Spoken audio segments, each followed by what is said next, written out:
So you take a right on to High Rock. It's Okay. when you get to the Padawan's.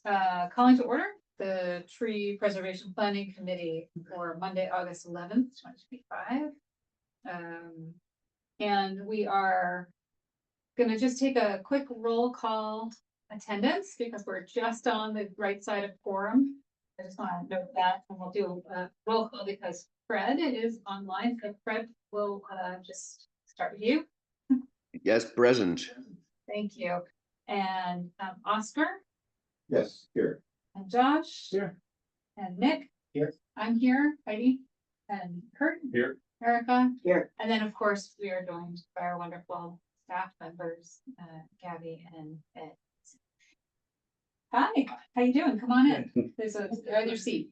And now we have Amber.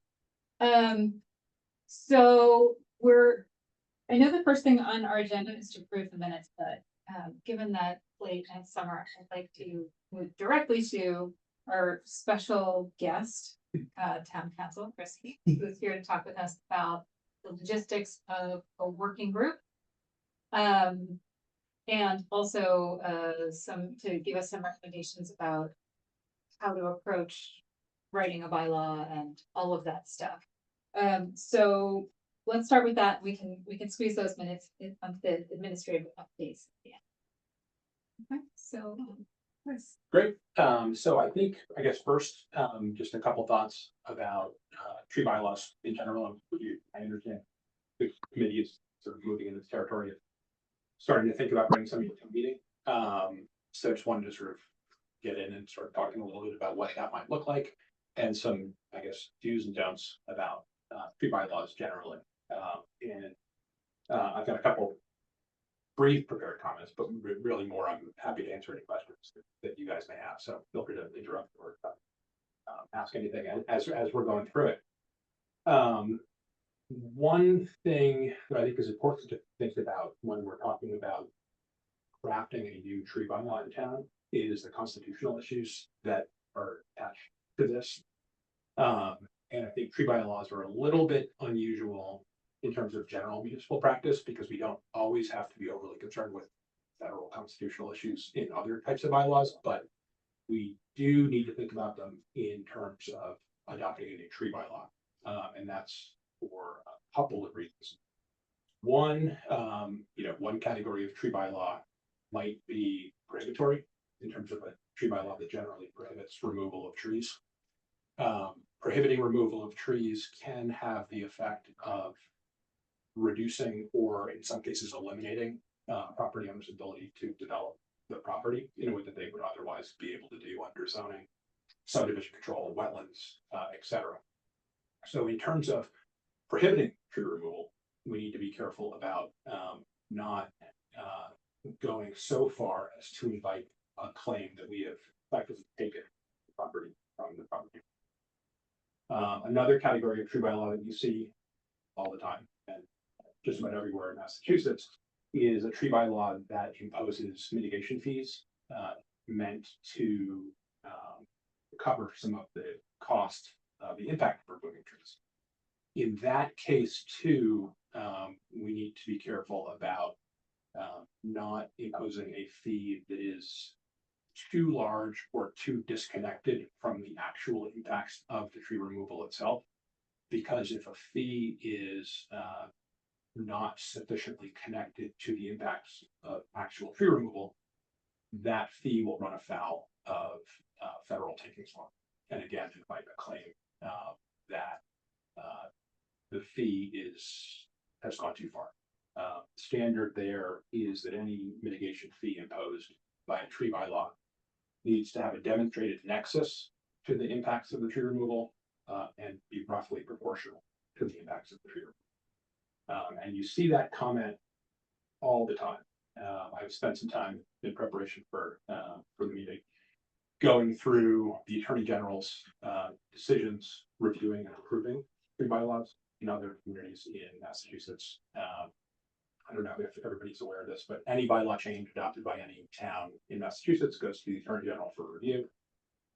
They review those bylaws for consistency with state law and will either approve the bylaw or disapprove. or in some cases, approve the bylaw with cautions or comment. Just about every AG decision, recent AG decision, approving a tree bylaw that uses the mitigation fee approach, includes a caution that the town needs to be careful about how they apply that fee, and that the fee needs to be sufficiently related to and roughly proportional to the impacts of the tree.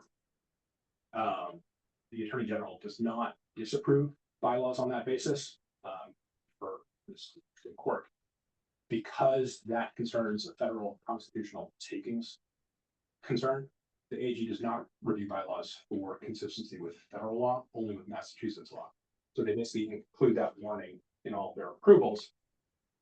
Not to say the town can't implement the bylaw, but to basically just flag it for the town so that they know.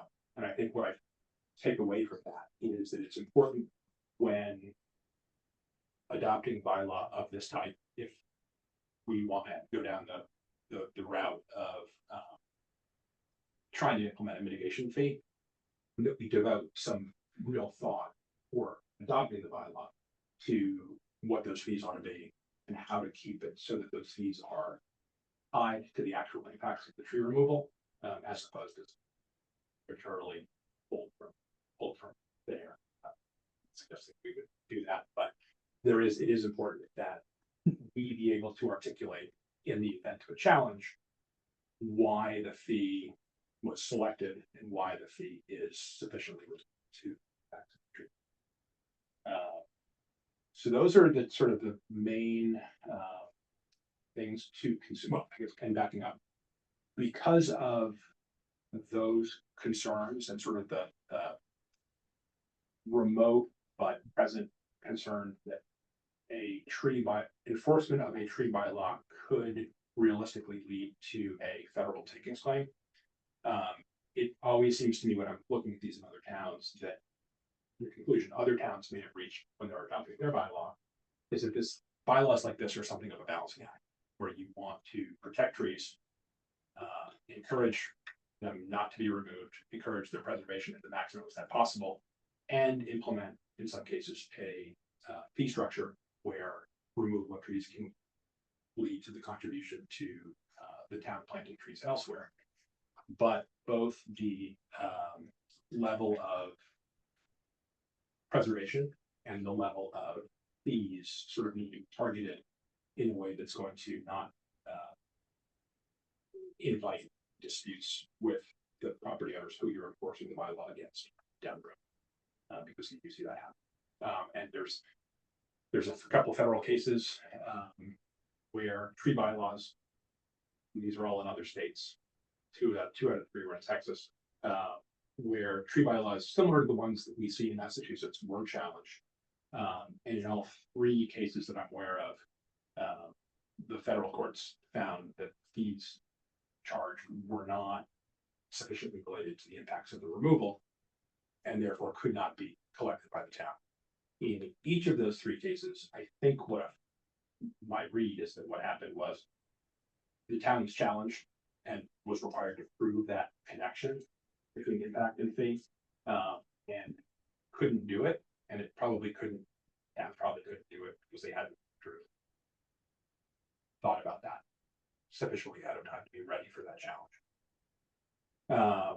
So those are sort of my main thoughts on what I would want everybody to be thinking about as we're launching into this exercise.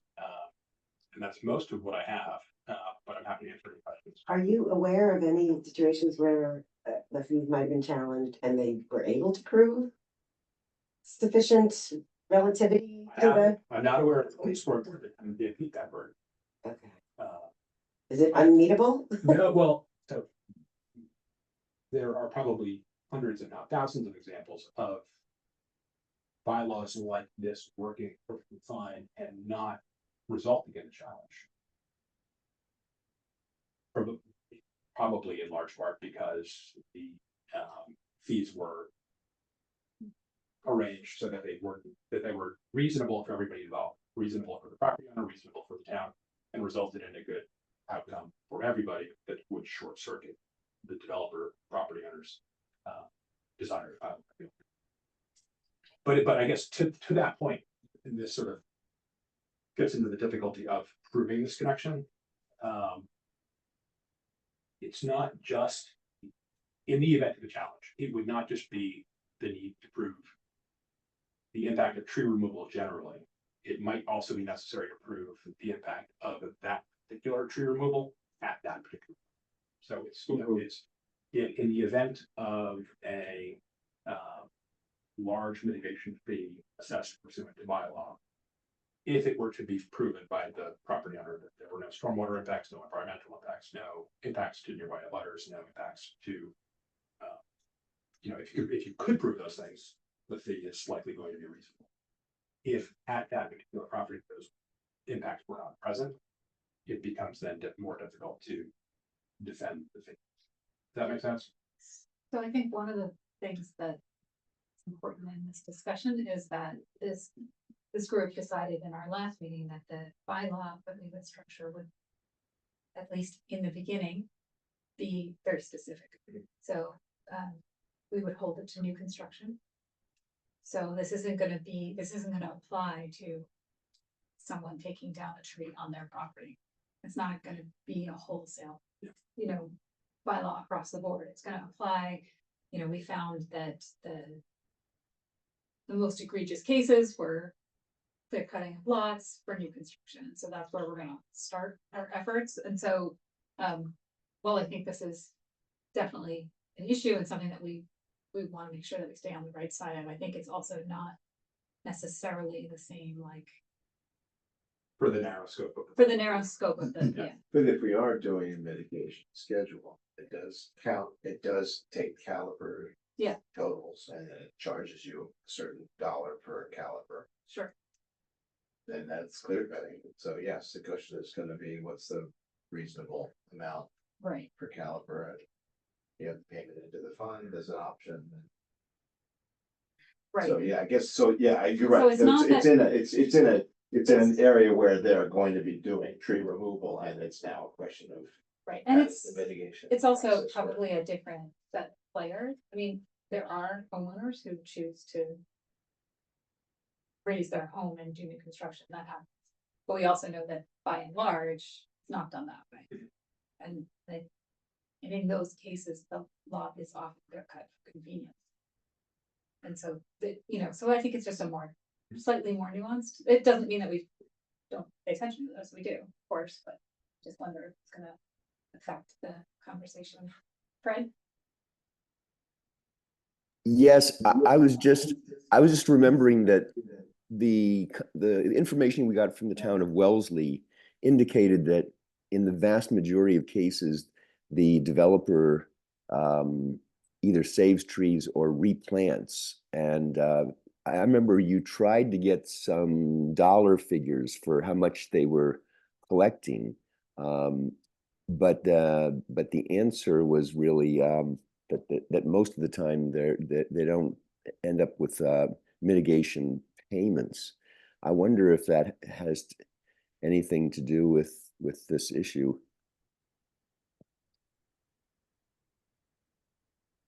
Just on the Wellesley tree preservation protection plan on page 8, they give an example of someone taking down 7 trees and they're going to replant 5 and they're willing to pay for 2, and so you can see how caliber and what the dollar amounts in that as an example of sort of, I'll call it mixed use, where they're keeping some and opting to go ahead and pay, you know, the cost of not planting as many trees as they took down. I won't go into it, but on page 8 there's an example of what that looked like. I have a question. So if it's related to construction, we've been talking about tree removal. Is there anything in the case law about requiring plantings or showing that there are trees for construction as a condition of the permit? There's nothing that would prohibit that from doing that. Okay. Yeah, you know, and to me, that's the Wellesley model, and that model is a good example for me of a bylaw that protects trees, but largely does it, but well, balances allowing removal of trees and the preservation of trees at the same time, while allowing development to, while not obstructing development in a way that was likely to produce a challenge to the bylaws. So like a landscape plan. Mhm. Target occupancy. Yeah. In fact, We have a certified, in Wellesley, it's a certified pre-plan that the arborist has to rise and then come back after certifies. To get the occupancy. It's part of the proposal. So on the subject of writing a bylaw. does anyone have any additional Sorry, I questions? said, before, you said sufficiently associated with the impact of removal, that was the terminology you used, sufficiently associated with the. That was probably me, mangling the standard a little bit. There needs to be a nexus between the impact and the, what the bylaw is requiring. And if there's going to be a fee charge, it needs to be the fee itself needs to be roughly proportional to the impact of the. Which is hard to quantify. Yeah. Which is why in a handful of existing cases, the town did not meet its burden. So if you were to say that nexus between the impact of the removal and the fees need to be sufficiently associated with the impact. Proportional. Roughly proportional. And so what comes into play as impact? So Stormwater, stormwater, erosion, cost. environmental, visual impacts on butters. I mean, it could be any number of other. Carbon sequestration. Right. The That's loss a of big one. And does it need to be related to cost, the actual cost of removal or the actual cost of replanting? No, sorry, the cost to the town, the cost to the town. So it's not the cost of So removing it's the tree. more of a philosophical It cost. is more. Some are easier to peg than others. Yes. So if there was a tree in the center of a lot that I purchased and I wanted to build a new house on, and it was a grand old tree. How would it, Expensive. yeah, Yeah. Or you replant a lot of little trees spread on your lot, like the Wellesley, what we talked about, the mixed model. Pay some fund for the caliper loss, plant some other trees to make, but. It's in the middle of the lot, you wanna develop it. but in Wellesley you can, so it's, I guess it's murky. Well, the interesting thing about Wellesley is that the only trees that are. It's on the- are Yeah, it's recorded only are the in tree perimeter, yard, in the yeah. plan, right? in the Yeah. plot plan, and that's just the perimeter. Yeah. So you could have, so if you go to a large house, you're gonna talk about that tree. Yeah. But if But you if you don't don't- go to a large house, presumably, I don't know, do you have any experience? was a with what question happens I with had. all Same in that? White Oak, reading the one that. in Wellesley. You should see This it. tree inside a courtyard? No, it's a beautiful white oak, and I Oh, said, we're saving this one. Good. Cause so, I mean, I'm that's, checking it out. Thank you. so it does become more of your judgment as to whether the tree has. This, it's a It's big enough on lot, I value. said it's, and if we can save it, why wouldn't we? save Why it? wouldn't you, right? Yeah, and not every builder is gonna have the same thought. Yeah. I mean, Right. it's a substantially larger lot than the one in Needham, so we have that luxury, I guess. Yeah, that's to me, that's the tricky thing, I think, that, when you get outside that halo.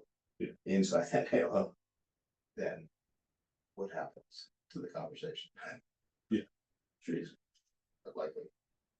But in situations that I don't know that we're mainly thinking about these, but a lot of them are sort of raise and replace. And so those trees that were in the middle of the lot there are already gone. Because there was a house there, even if it was a smaller house. Or at least there was something there, usually. It's not usually a clear lot an empty lot that's getting developed around Needham these days, is it? I don't know, I've got 3 really big oaks that are right next to my foundation, and they're not coming down there. But the house would probably get that, maybe. So, yeah, I mean, old houses, some are close and. Pretty close. It's not crazy to have big trees that are next to the house. If you. Want to keep your trees. But yes, chances are, whatever was. Within a few feet of that footprint. So Chris, as we work to write this bylaw, what is the best way to make sure that we're not going rogue? So I would say just. I think this is the main, I would have this be the main takeaway of sort of this meeting is. The group and I should all think about. If there is gonna be fees charged for mitigation to allow for removal of trees that we might otherwise want to. If tree mitigation fee is a tool that's used in the bylaw. We wanna be careful about how we set that fee and need to be able to articulate a. Rationale for the fee and how the fee is related to the removal.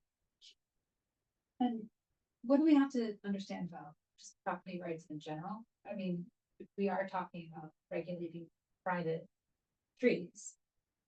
So what do we have to be careful of? I mean, this is the reason why lots of communities don't have these bylaws. So where are our guidelines? I think. We're gonna. The bylaw will only run into trouble, I think. If it requires tree preservation. It requires so much tree preservation on a particular lot. That tree preservation frustrates the development of the lot in a way that is currently allowed for under all of our other bylaws and regulations. So if someone has a, sufficiently, if someone has a lot currently that is full of trees and meets the town's minimum lot size, they are allowed under zoning to put a single family house. I think the trick here, in my mind, is to come up with a tree preservation scheme and tree bylaw that works in concert with the zoning bylaw and subdivision control and wetlands. So that the tree bylaw does not by itself deprive anyone of development opportunities that currently exist in town. So I think an example of how that might work is if we want to require preservation of a certain number of trees in the front yard, side yard, and rear yard setbacks. That's almost certainly defensible, I think, because someone can't put a house in their front, side, or rear yard setback. If we require someone who has a fully forested lot that meets the town's minimum lot size, however, to not cut down any trees on their property, they're gonna sue us for a taking under federal law. Because their lot has under because of the tree bylaw and only because of the tree bylaw. But as a developer, I mean, that follows, well, it's tree bylaw, I Yes. guess, it's objective, and I think it's fair, because you can't build there anyways. Was there any, is it You mean okay the to fact ask, that the correct, yeah. I'm assuming you analyzed Wellesley's bylaw, was there anything in that bylaw that you saw that is something that we should like steer clear of, or doesn't apply to us, or? We also work in Wellesley. So I'm familiar with their bylaw. And there are,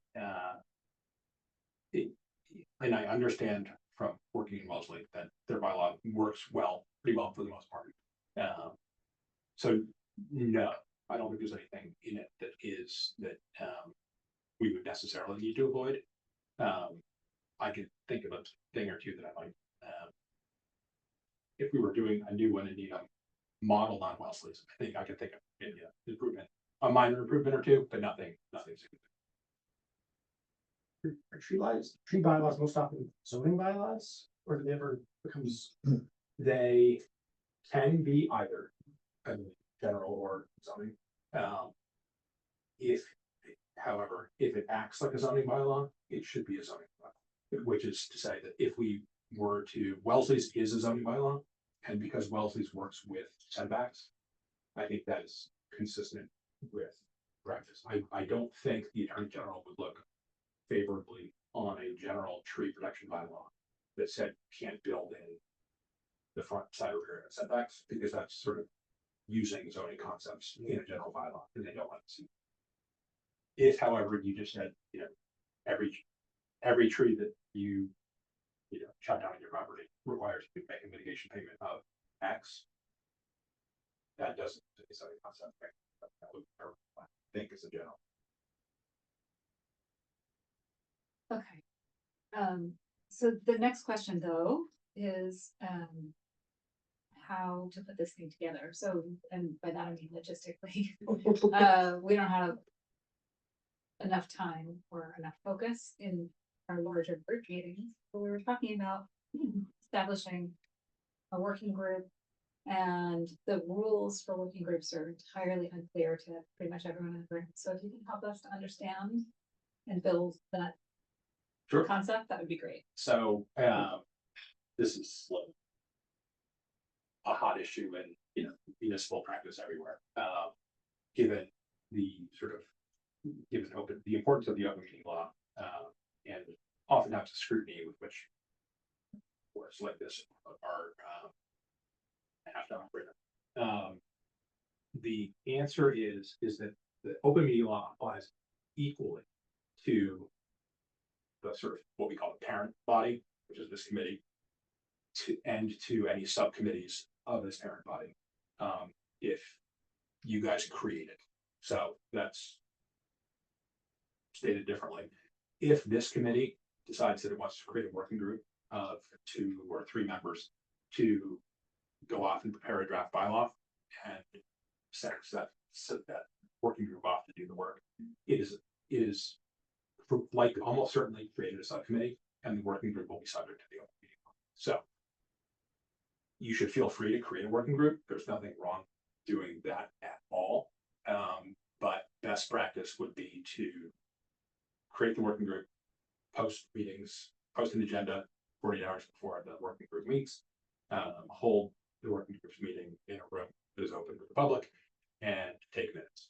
If you do all of those things, pretty sure that's all the minimum requirements of your OML, you would be satisfying your obligation. They have to be hybrid meetings. They do not.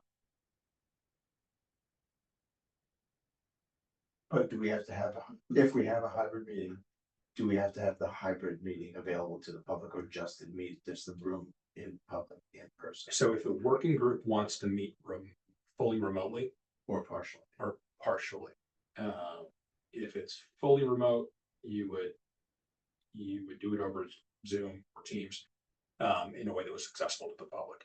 That would include the ability to watch the meeting. It would not obligate you to allow for public participation or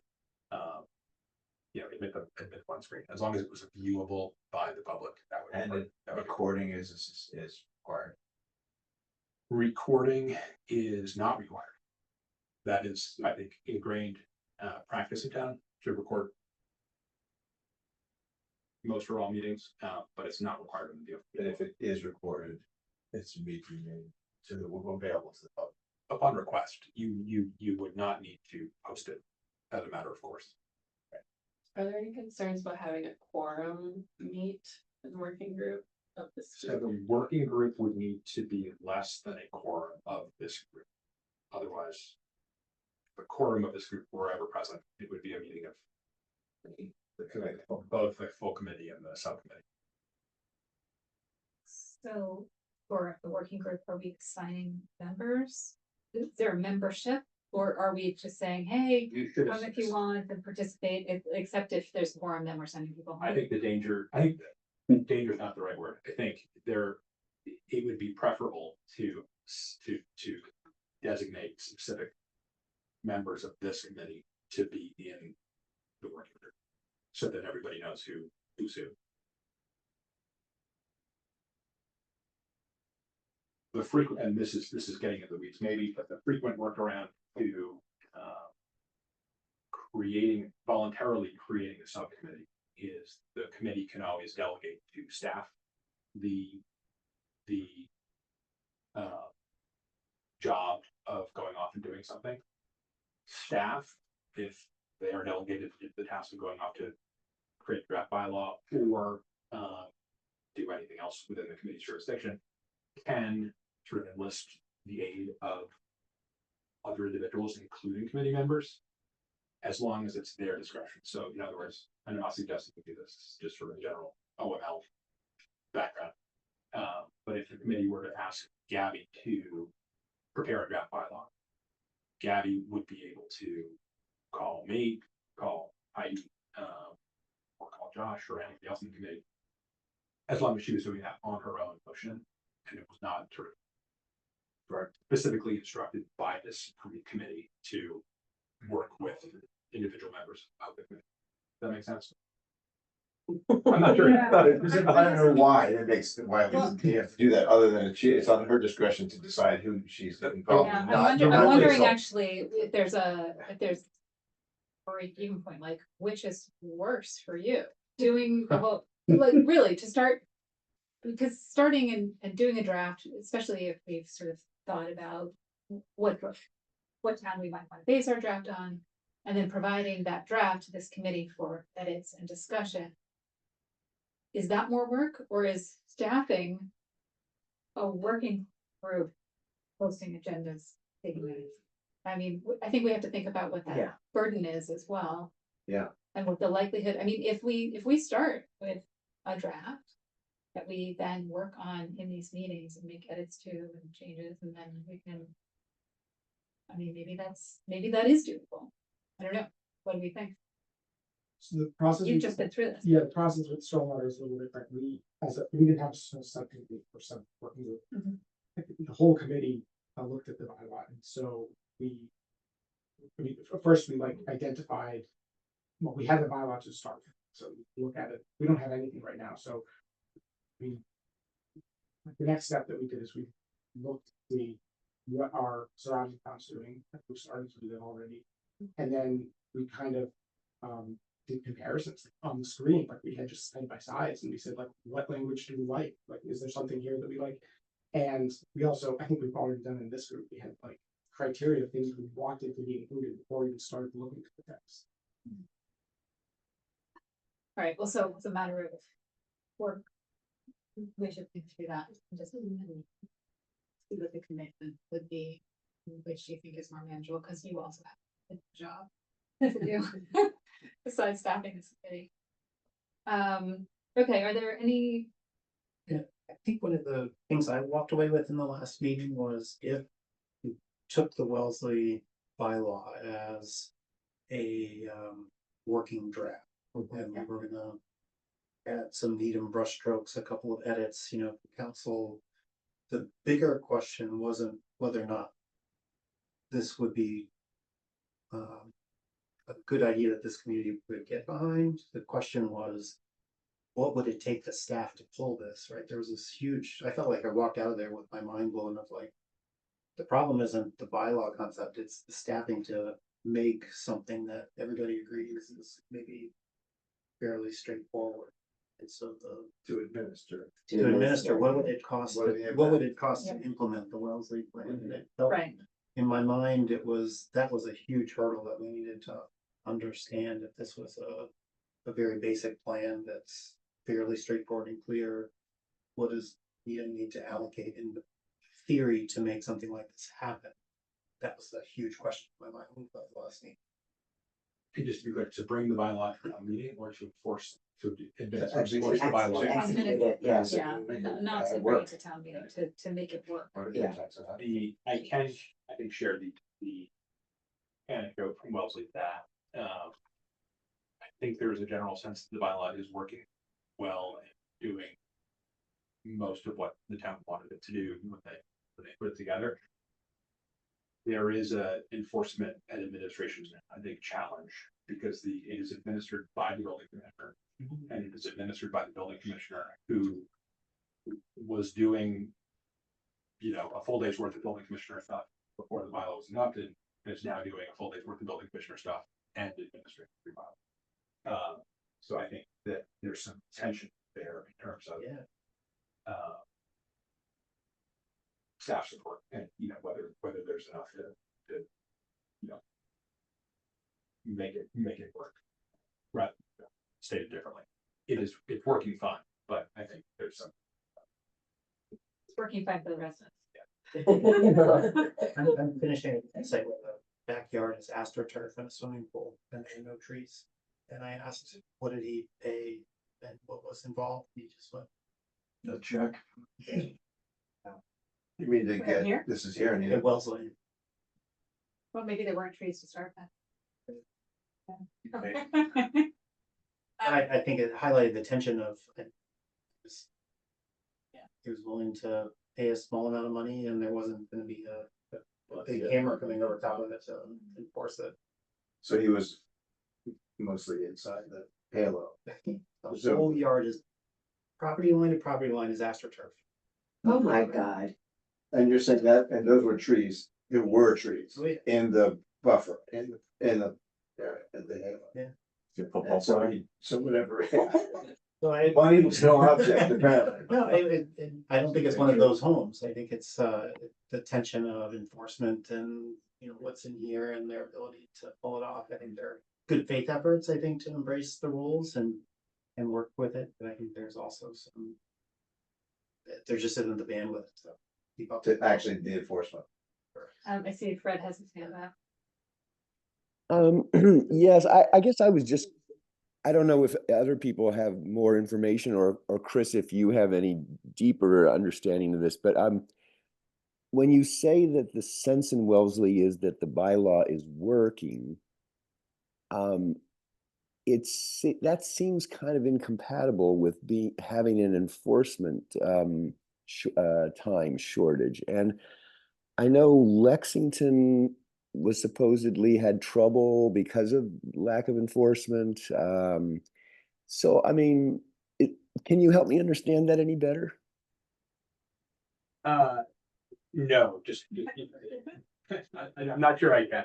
I can certainly attempt to ask around more than I have thus far, but you know, in getting ready for the meeting a week or two ago, I just sort of asked my colleagues in the office who work in Wellesley whether they thought the bylaw was, you know, whether there was a perception in town that the bylaw was functioning reasonably well, and the answer I got back was yes.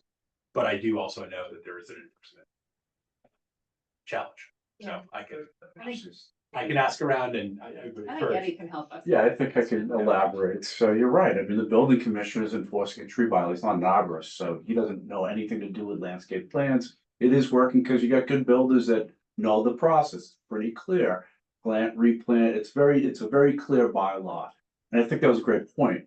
We can come up with a draft bylaw. We don't have to change much from Wellesley. It's pretty clear. It's working well. There's not much to change. And we came up with this like 7 years ago. Let's adopt Wellesley's bylaw. To do that, though, we need enforcement because a bylaw with no teeth is just a joke. And that's what happens in Lexington. My tree warden colleague's like, I don't even care what happens. He goes, nobody gave me staff, nobody included me. And he goes, I don't care what happens. He goes, and that's the attitude around. So it's either tree warden's not involved, building commissioner is involved, and he doesn't know what's going on. So again, if we're gonna do this, this is probably all I'll be doing, because if you wanna do it right, it's gonna be 60 hours a week of tree review, going out there, and we gotta be prepared for that, because I do a lot for this town, other than trees. Trees is like a teeny part of my job. I'm building fields, I'm putting capital, I'm managing 24, I mean, so again, if we're gonna do it, let's think about how many staff and call a community like Newton, that the tree warden already told us, I'm working 60 hours a week just on the bylaw. I don't do anything anymore, just bylaw. So I think we have to be ready to say, if we want this, it's pretty easy. We don't have to do much on the bylaw, change a couple words, tweak it, but how are we gonna do that? And I think the best way would be through our building commissioner, because the building department has the capacity right now, it has a full staff, so they might not have enough staff, but that is the body that should be working under the I think, unless you want the Parks and Forestry Superintendent just doing bylaw, which I'm fine with. That'd be a Well, but I think refreshing this is- change. This is precisely why we said we can't make Maytown meetings, because No. we need to look at the budgetary Yeah, operating budget implications and implications. enforcement, what that's all, and so the intent is to put together a package that accounts for a lot of this and to bring that with. But I think we should talk to the building commissioner, because like. Yeah, maybe- we're scheduled, he's already on the work No, schedule. no, But because there may be things that are easier than others for him to integrate. Yeah, absolutely. And maybe but we you need have to a figure out partial what they are. role when he needs input, or not you, but maybe there's someone under. So it you. should be reviewing it from an agricultural standpoint, but again, when we're doing 200 tear downs a year, that's gonna be a full-time position of just reviews and saying, hey, I can And that's what we're averaging, 150, 175. It's a lot of tear down, so it's not like a part-time job. Just reviewing the plans just to make sure they're logical and done right, would take, I'd probably say, 4 to 6 hours each tear down. To say, go out to the site, verify the plans, or we just rubber stamp and say, thanks for the landscape plan, Kurt. I know you're honest. Here's your permit. So again, if we do it, we could do it the Lexington way, which is just whatever, or the Wellesley way, which is kind of working but not working. Or we do it the Newton way, we just say, hey, we're gonna throw a boatload of money at staff at this 3 bylaw, and we're holding you to the fire. So we can choose 3 paths. Does Lexington use a certified arbor? Like, do we have to? Like, I know in Wellesley, you have to get the certified arborist, I believe, yeah. independent, Yes, and so you would come out and review his plan. in a good bylaw, yeah, the town representative who's a certified arborist would read a plan and say, I agree with this plan, sign off. Great. Then a month later, that certified arborist for the town should stop by the job site and say, boy, this plan doesn't look like the one I signed off on. You got heavy equipment, you got your neighbor yelling at, boy, I've gotten 6 calls. This wasn't 4 hours, this took me 40 hours on this one case right here. Boy, this is a mess. So it could go multiple different ways, or it's just turn a blind eye. Is that what Lexington's doing? Yeah, my colleague in Lexington is just hands off. He said, they never gave me any staff because I don't really care. I just said, yeah, looks good. I'm like, that's not good. And that's just between us. I don't want to throw it at my colleague. But he just said, I wasn't involved and they didn't give me staff for this. So how could I take on another whole bylaw? He said, here's what it is.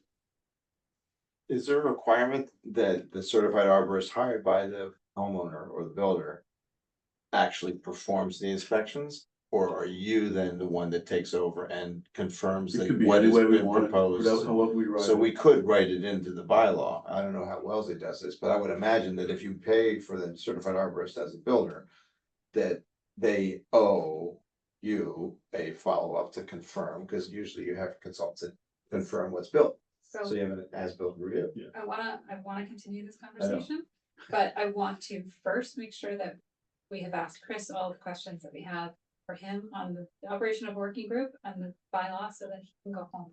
Okay, take your time. I have a question. Yeah. Go ahead. Are we seeing, in terms of the minutes that are allowable recording that we need to have? I know that we have done this on other Zoom meetings, not necessarily for town committees, but I've done this, so getting an AI software through and doing a follow-up by either staff or somebody on the board. Are you seeing any issues with that, or do you have any expert input on that as a possibility? I'm just thinking about the time frame for staff to be doing this. And I've done this, I've gone through and taken, 80% and done the tightening up of the minutes, but it's It's a very lot of work. remarkable what you get out of the AI. Somebody Zoom records the AI. Do you see any issues with that? I don't see any issues with that, as long as the working group itself, reviews it, votes to approve the minutes of their next meeting. Did you just get your answer from your AI assistant? Just, I saw you punch that up, Chris. I don't want to. Yeah, I'm not aware of any boards So doing that, but I don't see any reason. the Zoom has an AI function within itself, but also a lot of people are running like Otter AI. Is that, those are okay for minutes on a public meeting that's being recorded anyway, right? Open meeting law, Hold so on. yes, open meeting law only requires the produce minutes of your meetings. It doesn't have any rules about how those minutes are taken. That's excellent. That's. Back additions that need to come out, but none of this committee. If anything, Other one, and we were just talking about whether or not that was allowed. So Glad- thank you. I'm It's glad very- that- very you know timely. it's gonna Thank you come for up, that. there will be, there probably will be If new anything- regulations I about would AI. think an AI note taker would produce minutes that are just Well, more detailed than they need to be. actually, the problem with an AI note taker is that often in a situation like this, Fred is online, so it'll detail what Fred says, but the rest of us, it won't call out who the speaker is. Unless you say so. Unless is you say Erica. so.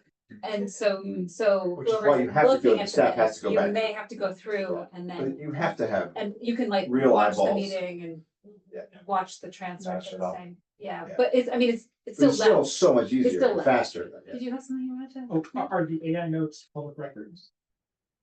But the public meeting is already recorded and online, so. No, but it Is that just the means same thing? there's more than just the minutes. There's AI records and then annotated I minutes. just want to think about that, but I think the answer is yes. Are they gonna be substantively different? Do we? It's not so much the difference between the AI notes and the. I'm also record retention, but open meeting law question, do we have to keep a copy? Does Zoom retain, once Zoom records the meeting, spits out a draft set of minutes, is that file preserved? Because under record, I can, And I would think that would be the equivalent of requiring Josh to turn in his piece of paper. Versus what's distilled from that and entered as the notes, right? We don't collect all of the handwritten notes. from No, as this a matter of meeting. fact, notes are your. those are property. outside of public record. Yeah, Those are personal. but AI is, Town property, town Well- Zoom account. will you let us know? Think about that. Going back to just the, real quick, the sort of, we talked about the pitfalls, right, and things to look out for. In terms of creating or talking about that nexus, the substantial nexus, it sounds like you should never plan according to this, but to avoid, what I'll call the worst case scenario, which is it gets litigated in some manner and everything else.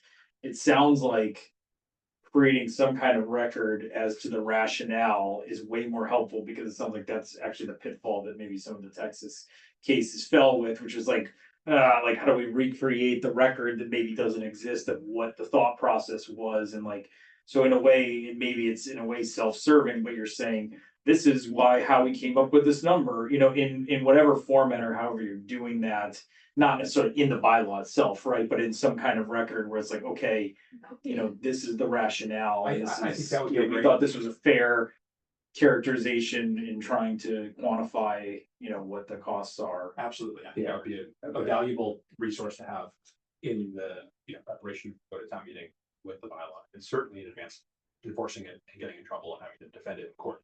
A memo to the file or to the world from this committee as to how we all came up with the amount of the fee, Right. and why we think it's defensible, given the impacts that we're looking to mitigate for, would be a well worth time. Would we not wanna keep that as a? Say the words. Left my brain, an article, an attachment, Bylaw? Yeah. yes. So, I mean, an exhibit, that's what I'm, Yeah. yeah. There you go. Out there eventually, Yes, I don't know who would go in the bylaw itself, but having it for like standing recorded. standing next to the Yeah. bylaw. Okay. Would be a good idea.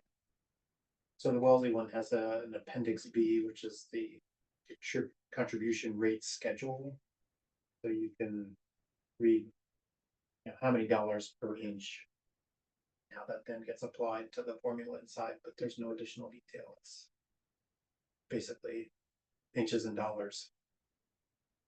So, The- yeah, and we could. There's no rationale. Put a rationale. That's it, yeah. Include a rationale. Draw the line from the inches to the dollars, Mhm. how, what is going. That's what I'm saying. There's nothing Yeah. there. Yeah. There's- All right, anything else for Chris?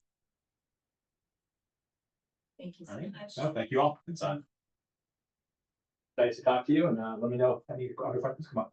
Thank you. Thank you so much for coming. Yeah, of course. So you guys were, having a discussion which I interrupted, so we could go, do you wanna keep up with No, I'm this? good.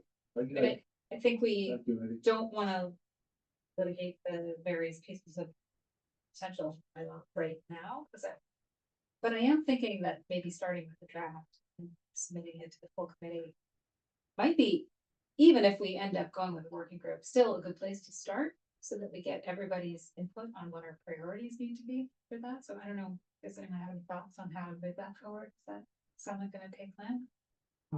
Have we, I missed last meeting, I'm sorry. have we put together like a list of things we want to include? I mean, I guess Wellesley is a place to start, other things, Well, that's what I'm thinking though, is so we've looked at, we had a summer intern who put together a sort of a compendium of bylaws. There are really only 4 in the area for us to sort of compare ourselves to. It seems like everyone's pretty hot on Wellesley's product. So what if Ed has a couple of changes that he has in mind. I think Gabby may have 1 or 2 that she has in mind. What if we ask you to note those changes to the bylaw, make a working draft with those changes implemented, but maybe if we reserve the text so we can see what the change is. Document. And then send it to this group and allow everyone to process that and then come back at our next meeting with priorities. Here's something I want that I didn't see. What would be the impact of this? Whatever, so that we can have a more pointed discussion. And then we can, I think, once we see how many changes this group might be looking for, we'll know we need a working group to really pound it out, or, you know, if we are more or less satisfied with where we're headed. Because it sounds like it could be fewer sessions than we were originally thinking about. And it also sounds like a burden of doing the staff situation and what all is going to be involved in that is going to be pretty significant. I'm actually wondering if we have our work schedule. I think it was in here, and you guys might have seen this spectacular thing that Gabby put together. Even what we're doing, already discussing, we already know we're gonna be talking about. Yeah, next month. yeah, exactly. But I think, I wonder if it's worth inviting the director of finance to speak with us about how a budget request comes together, what's involved in that, and how to plan for that. I know we already have our builders and our building commissioner coming in to speak, but as we get closer and closer to what might be a reasonably final, you know, like getting towards final draft, then we can have Dave come and talk to us about how. I mean, you guys could talk about, you know, our departments, and Joe certainly will talk about his, but then maybe we could get a larger view from a higher level view from Dave about what we need to do to put together a town meeting. so one of the considerations with the stormwater bylaw, from the very beginning, we were thinking about how we could integrate it. How we could integrate additional regulations without overburdening staff. And making the process ridiculously complex for residents. So basically, instead, a lot of towns have a separate stormwater permit. We said we don't want a separate stormwater permit. We want to integrate into the existing permitting structure we already have, the review into the existing process. And one of the questions we got at the meeting, the listening session, was about like extra costs and burdens. Yeah. And if there is, I mean, I think this will be part of the review. If we can find a way to minimize that extra burden while maintaining the regulations of what that we want. The idea. Yeah, exactly. But I think that one of the things that I'm noting that we already know of is, for example, the stormwater bylaw is requiring trees beyond the plot plan, which they weren't before, correct?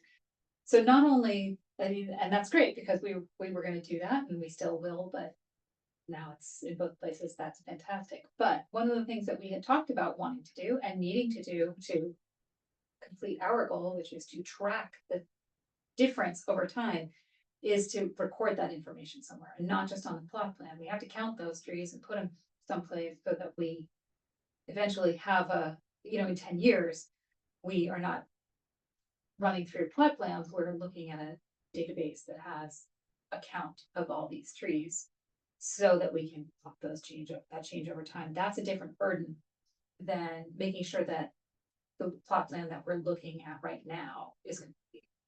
And so if we're gonna undertake that kind of project, I mean, that's gonna be a bigger lift. And so we want to just make sure that we're accounting for that. So I think, yeah, any place that we can make it slot in is great. But if our goal is to make sure that we're not having a reduction of canopy by 2050, we have to have a way to count that. And unless we start now in a system that we don't have, I mean, maybe it could be a maintenance system, but we don't have a system. And also this committee is not going to be, and I'm assuming the committee's a, finite committee at some point. Yeah, And let's hope so, what happens in the next 2 years while we're alive, we can certainly record that and look at that and look at that data and hopefully put a system in place so that we can collect that information and retrieve it and stuff. But then we're gone, so who's then Well, going it to? needs to be integrated into Yeah. the town process.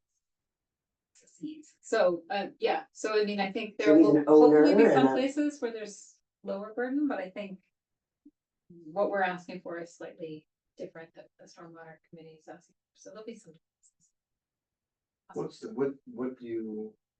What in the stormwater committee, have you discussed about in terms of the same sort of parallel analysis of what stormwater management is happening on the individual lot side versus what's happening in the public realm? How are we starting to track the changes for the amount of water that's being retained per site? That's now gonna change. I'm just I mean, like, again, globally as a town, how are we understanding stormwater management as well as tree management and canopy management? Well, maybe All it's a these good things time for are. your Yeah. update. Yeah, so, yeah, we looked at, parcels, it was on a parcel basis, so, I mean, most of the land in Needham is private parcels, but it also includes like school building, that stormwater bylaw applies there too. But it did not include streets, did not include, parking lots, things like that. The main goal, well, I guess there were two goals.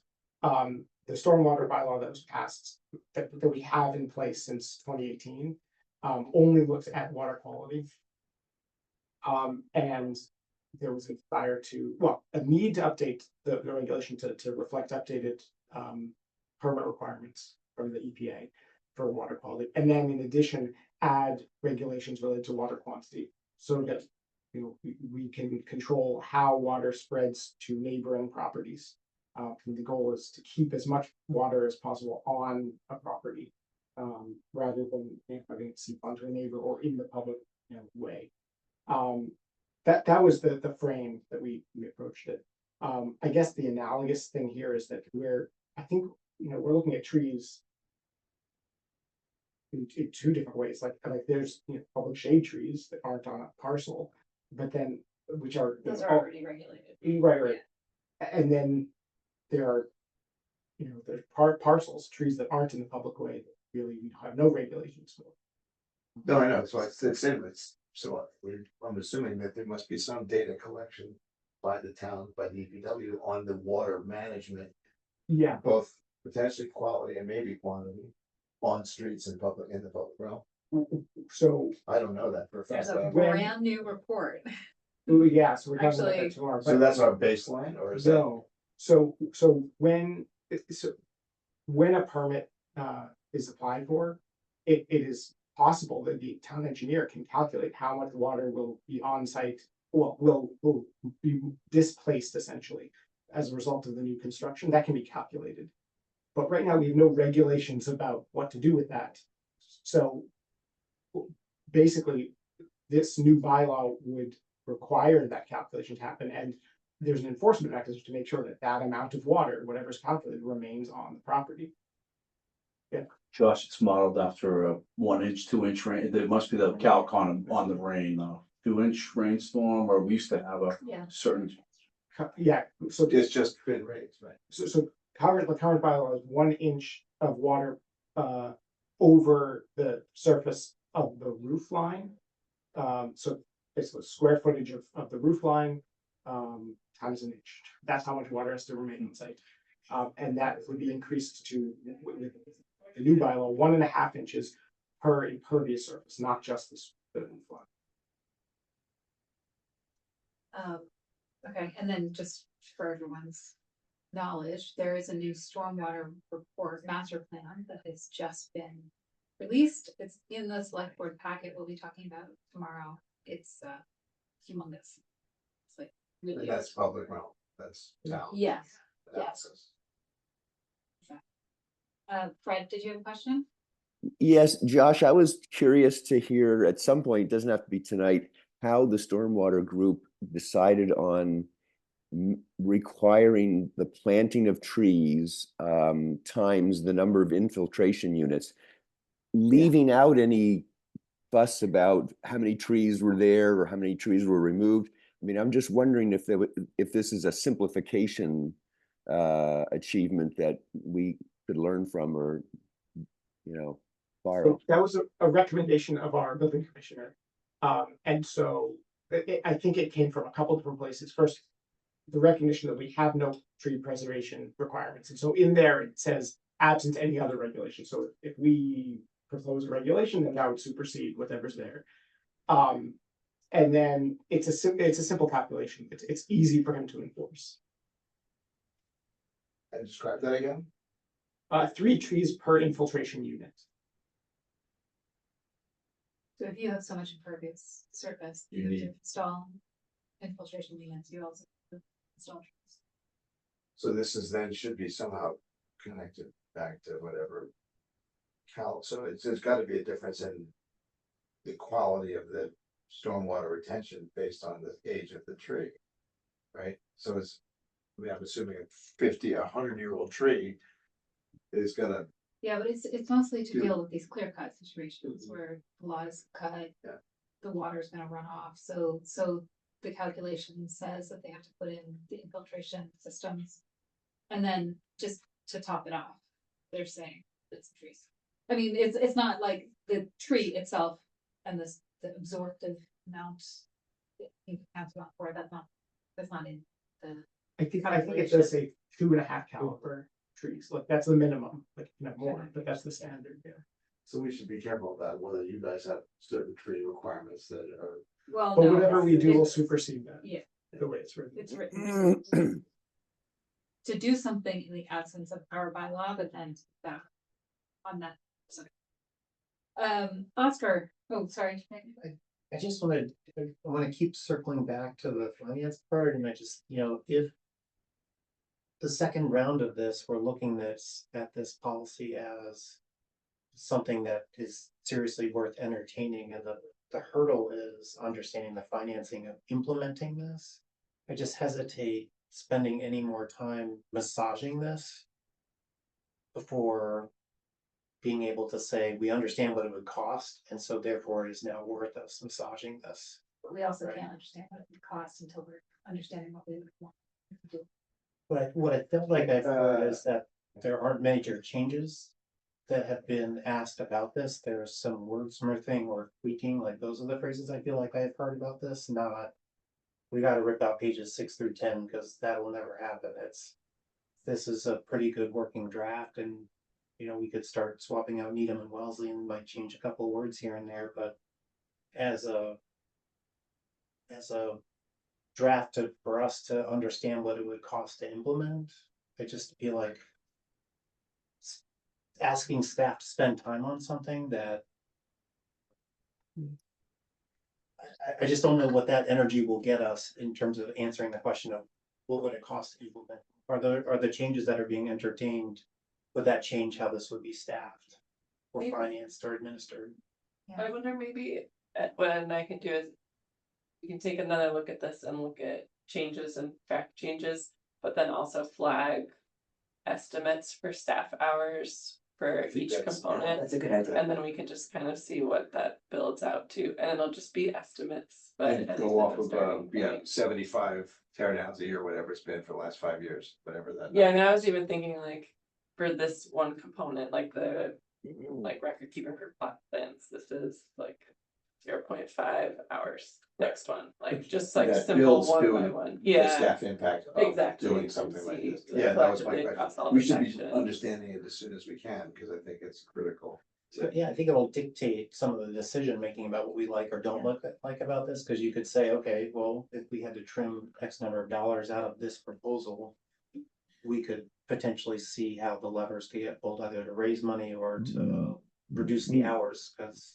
for the burden. Just at a high level understanding, like, is it easier for Ed's team to do than for, Joe Condak's team to do? Or is there some hybrid? Yeah. Yeah, I think Gabby and I can reach out to, I think we need to talk to Wellesley Yeah. and talk to the building, because we heard from Chris, it's in theory working well, but I think they know how much staff hours, if it were to work really well, what it would truly cost. So I think interviewing and then putting some numbers back to say, plan review, how, you know, oh, we're not even looking at the plans. Okay, well, we'll probably look at them an hour of staff time and back into a standard that we'd say per building applicant permit, we need this amount of staff time. I think what we're gonna find is we're gonna have to do a combo of Newton and Wellesley. I think Wellesley has a good bylaw. Their enforcement is haphazard because it's in the wrong hands or in the building department's hands. I think Newton has a really good handle on the bylaw, but they're spending a lot of forestry time enforcing. So I think we probably want to be in the middle somewhere where we're helping building department, but we're not the enforcement, because a couple arborists that really don't have that teeth. So I think we're gonna have to do something in between the two. I worry that they don't have it either. Well, they can shut down a building permit, so, or not give an occupancy, so they have a lot more teeth than. Well, no, I mean, You in mean the terms of expertise bandwidth, to- no, I meant yeah. the bandwidth. Oh, they Yeah. probably don't, Josh. I Right. think we have to flush out through all those I mean, studies this to is say, we every need to time- add some staff. I have to say that every time I've been on a committee, looking at other towns' regulations, for example, the dog, off-leash dog permits and so on, like, no, it's not working well.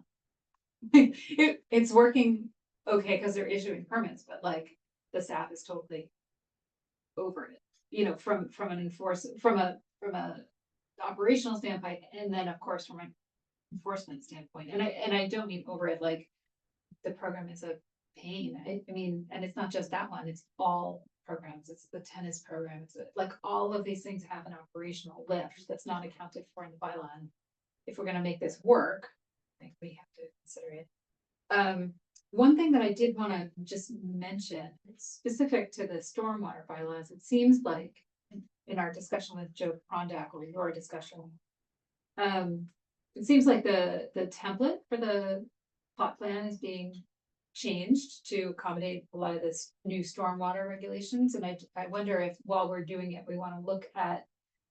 I mean, trees are now on the plot plan, but is there anything else that this group will need on that template so that we don't end up redoing it or making any changes? Like, can we think ahead so that if there's any information that we need to collect, we collect it on the same? So you did say species. You did- Well, I think yeah. you gotta get a plot plan and then you need the as-built afterwards, because the plot plan does you no good unless you Right. figure out what happened after Kirk comes through and builds a But so- house or whomever, so. So Tom Ryder, was talking about like, we're not gonna just take all of their plot plans, we're gonna ask them to do the plot plan according to our template. I don't know, maybe that's the way it works already, but, so if there's anything, I don't know, if we can just be thinking about if there's anything we need to add before the stormwater bylaw goes into effect and the plot plan changes. It's like Species? one fewer change. Well, species was, Species? we wanted to have species and you So like the is it 6-inch caliper minimum? Of, I'm fine with it. I don't know what's going on the Of- plot plan. The Is big it all, trees, they wanna- is it trees of a certain 6 caliper? inches or greater. And Yeah, then they wanna get the species. species, cause there are different qualities to the species. Make that- Certain more or less species, take them down. Be my guess. And the interesting thing about Wellesley is that they actually don't use the exact same side yard setback for the plot plan. They do have, it's a Oh, 10-foot tree. Plot, or whatever they call it, the tree protection plan, and then the setback is 20. So they're actually, it's more generous. Narrow. So to get the species information, either you have to go to an arborist, I guess? Well, they're the ones doing the certified plot. Plan. Are they the ones contributing doing to the plan? certified plot plan. Now They're you the ones have doing the tree plan. This Yeah. is, So- this is what I'm saying, it's like, Yeah. two, How two is that professionals, you got a related? civil engineer is doing the plot plan, and then he passes off the software to an arborist who. No, the arborist that we've dealt with, he came around and he took a note of every tree. And And we then- gave him the civil engineer's plot Plan, plan. he just added his information to that, so digitally, you get one plan, but it's got his, two professionals are inputting on one plan. The easiest one that I understand to implement is it deciduous or conifer? And is it 6 inches or bigger?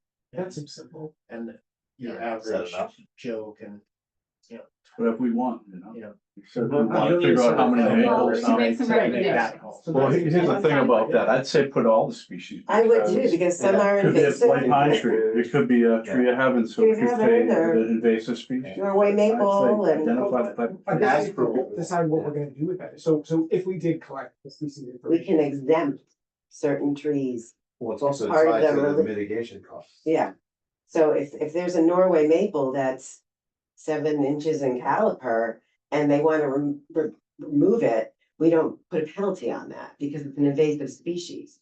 And we don't want, I know that they absorb water and everything, but we're trying to have less Norway maples and more. So it's a way of So theoretically, it could prove to be an incentive. an incentive in a Yeah. way. It could. Okay. I think, maybe this is controversial, I think it's gonna be a lot easier to implement a requirement that trees exist after construction than it is to regulate the removal of specific trees before. So we would weigh all of these Yeah. things, but the tree folks No, I'm not saying there's no feel, need feel for pretty it, strongly. but I'm saying it's gonna be a lot more work. Yeah, that's what I'm talking about. You're- Alright, you're- what- Oscar. What are you saying? It's a lot more work to regulate the removal of specific trees than it is to require that trees exist I after. mean, we could just do construction. native, non-native. You know what I And mean? deciduous conifer. Ooh, anyway, Or we give no exemptions, you say put the Well, you tree have to species do on the protection. stormwater, we Yeah. just get that Trees that we information can. and we leave it You can't towards just the tree bylaw to what it is, determine how when big it we're is, gonna and where it exempt. is. Yeah. Eventually. I don't think it needs to get that granular. It's either in the tree protection zone or it's not. Yeah. Yeah. You can take them down or you can't. So, I mean, I think maybe having the species is good, but it really I think the way to makes a back, huge difference. one way to backdoor that would be to, when they're planting the trees, you say, by the way, these are the 5 trees that we don't wanna see show up, on this, and here's the list. Yeah. Go to. Right, and it's not that many. Go buy It's- your trees, but please don't do these 5. Yeah. Right? But likewise, when an arborist is doing the plan, they can flag invasive Mhm. species or, Or declining declining trees or trees. dying trees. And that should be made a note of anyway, I think. Yeah. Maybe not list, this is a silver maple and this is a red maple and this is but certainly identify trees that are not desirable for whatever reason. And if we have an arborist there anyway, they know them. They know which ones those are and I think Wellesley has a list, like 6 trees. I'm talking about a scenario where there is no arborist involved and you're talking with a builder and they have a landscape person and you can hand them a piece of paper that says these 6, Yeah. you don't necessarily have to get into the game of regulating, you can appeal to their common sense. Yeah. Please don't plant these, please don't plant black locust and bamboo. What about a critical root zone or a drip line? Would you want that on a plot plan, even if you don't? I mean, I guess you don't know which trees are gonna be kept or not. Chatting about this earlier, because I think one of the things that's challenging is the trees that are on the site with an existing house. Yeah. And to what extent that root system has adapted.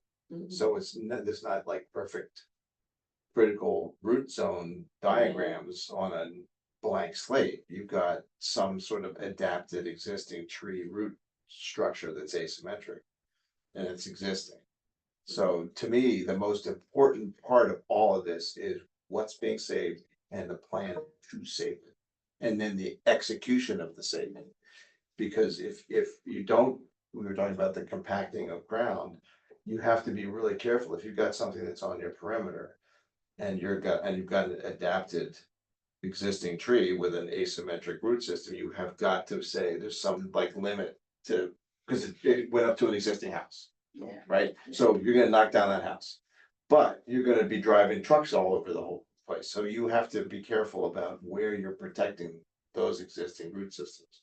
And literally make sure that the construction site does not drive over those root systems. So you have to work around it, you gotta do a 0 asymmetric cut for a new foundation wall. Against that existing, you can't violate wherever that pre-existing building was. So there's all kinds of control issues, but to me, and then there's the 2-year, Wellesley got the 2-year, proof that nothing died. right? So, I mean, there's, I don't see how they enforce it's the that. well, that, we don't know if they are. Don? Or If it's astroturf, enforcing there's the no problem. pre-year before, right? The astroturf is green. Trees, we don't have trees, but, yeah, I think somehow all of this has to get weighed with, I mean, all I'm saying is when you're doing your. You know, eyes wide open on any labor impact here, because we wanna know what the worst case scenario is, we want somebody who's. You know, gonna have the expertise, my concern is the building department doesn't have the expertise to go out there. And evaluate anything, they're gonna need you're gonna need to have targeted time to do the work that requires your expertise in the building department. Well, doesn't Wellesley's bylaw require a chain link fence around Yeah, the well, protected root zone? yeah. Yes, but, you know, it's not an ideal 30-foot, radius around a perfect tree necessarily, because you've got. Root systems that might have been adapted to an existing house location, so how do you protect those, and particularly, how do you protect them so that they're not encroached upon? And so an arborist may just say, I'm not gonna sign off on that, because I It's can't, impossible. right, because you're gonna be driving your trucks all over that root system.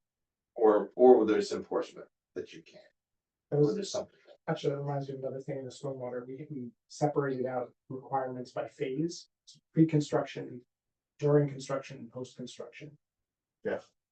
That would be something we want to Very think about too. Oscar, can you give us Yes. very brief update on where the large house is going with implementations, especially on here? But that will impact, I mean, setbacks versus bar versus quality coverage. Yes, so the committee, the large committee, and this, we do have a working group that is working on, getting the information from Lexington, Concord, Wellesley, on their bylaws and the history of their bylaws and the history of their large house building programs, and then also lessons learned from them if they've got issues like workarounds or challenges with what they may or may not like about the bylaw. What are they planning on changing? If they are planning on changing anything.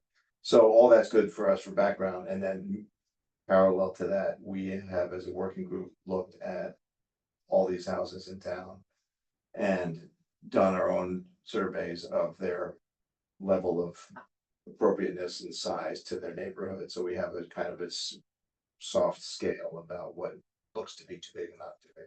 And then we're backing out of that tests for a new round of modeling through a third-party consultant.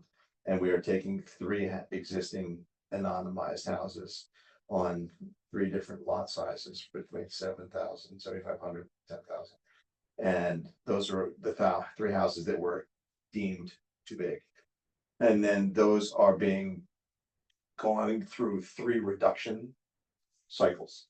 And those are going to give us an impact on approximate amounts of reduction of the size of the house. So we can compare that to the existing house and see 3 different reductions. And those are giving us information about whether we adjust height, FAR, coverage, and we're weighing the side yard setbacks, whether we change them or not. But there's an analysis, and we've been through now the first round of the tests with our modelers. So the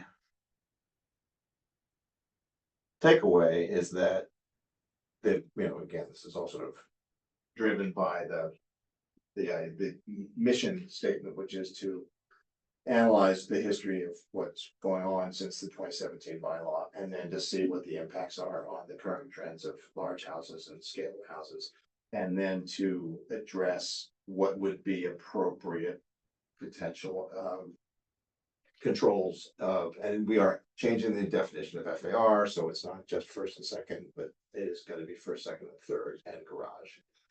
We feel we measure what's visible, not the basement. So that's we voted on that as a committee, so that's going forward. We also think we're gonna look at some form of coverage, because Lot most of coverage? these lot coverage. And that has some impact sort of indirectly with trees, but it's more about just providing a little bit more breathing room for these houses on smaller lots, and that we're looking at adjusting coverage in FAR to be much more dialed into the actual lot size. So there's not, we have a weird FAR change at 12,000. Square foot lot, almost goes from 30 to 36, it's kind of weird, because if you have 12,000 and one, what do you do? So we're having something that goes, literally, More sort of slide plays through this scale. sort of slide scale. So all this stuff is in progress, and the challenge is trying to get it all into a, our recommendations that would be presented to the planning board for their work, starting in November in order to hit a May deadline, work backwards. But notably, is my understanding from our last meeting that setbacks, that most folks weren't interested in changing setbacks. I think the idea Which is important is, for this committee. well, yes, I mean, the reality is, you probably could, and it wouldn't have dramatic impact. But it could also just be another way of allowing more flexibility to build. Knowing that we're also looking at changing dimensionally the bulk and also actually physically the height limit. So What is the percentage lot coverage now? it's 25 25. in anything above 7,500. But that means it's 25, whether it's a 7,501 square foot lot or 15,000 square foot. Okay. So we're gonna look at a sliding, so it's gonna go down, so it would go from a 25 or 24, whatever we end up with on the 75, and then it goes up, it goes down like 19. But by that time, when you get to a 10,000 square foot lot or 12,000 square foot lot, the coverage is not quite as dramatic. Because But also the and you're also dealing with wider frontages in most cases. and the allowances are gonna include more of the house. So bottom line is, there's analysis being done to look at and then trying to come up with what seems to be a good target for these guidelines for, and adding more controls, I think, is helpful for just bulk. Cool, We don't know, we'll see. thank you. Is that? No, perfect. Sorry. All right. So we have yet another schedule thing to deal with. I'm wondering if we have enough people here to do this, but I think we need, am I correct that we need our next meeting? Right. So everybody drag out your calendars, please. We had talked about having our next meeting on September 8th, but there is a large house committee meeting that same night. And since we have 3 members common, we need to not do that. So, do we have an alternative? It just. When is later? Like the first, First, so it's okay. super.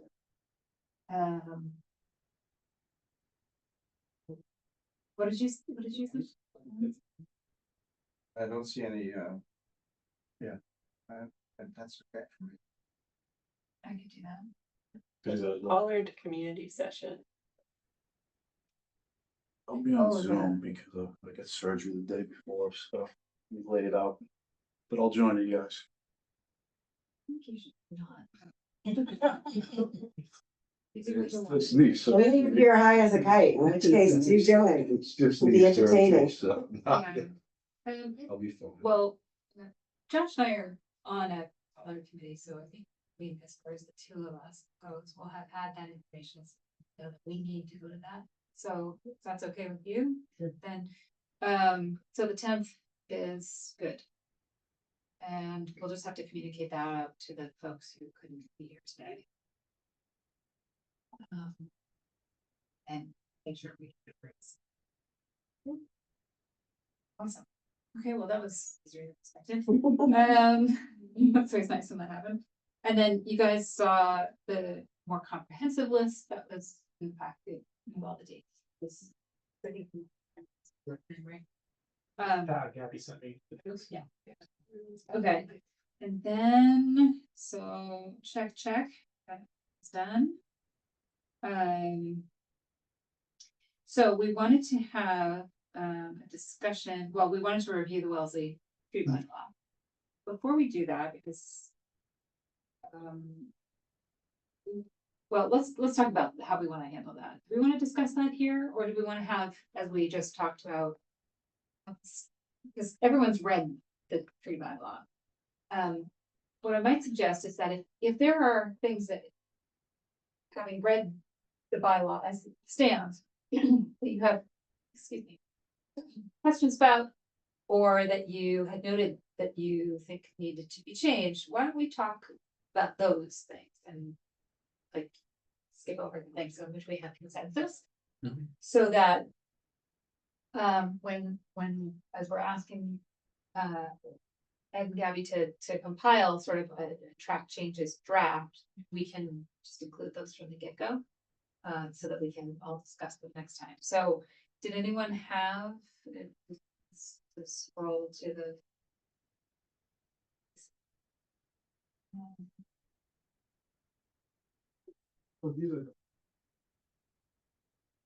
The bylaw and the regulations are in the. Yeah, there's the 16E. You look at that, you're protecting the person. Yeah, there, I'm gonna share my screen.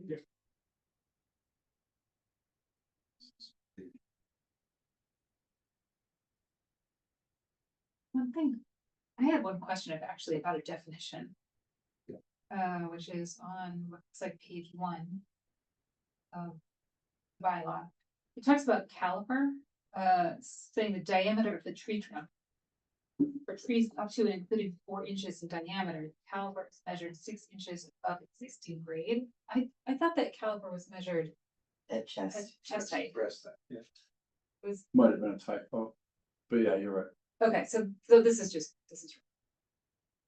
They have DBH, which Yeah. is, they also have DBH. Yeah, they do. So I wasn't quite sure Yeah. what was going on there. I think Calvin, But so we're gonna go with Calipers diameter used breast for the height. replacement. yeah, they trees, use yeah. DBH to determine the Existing. trees. existing trees.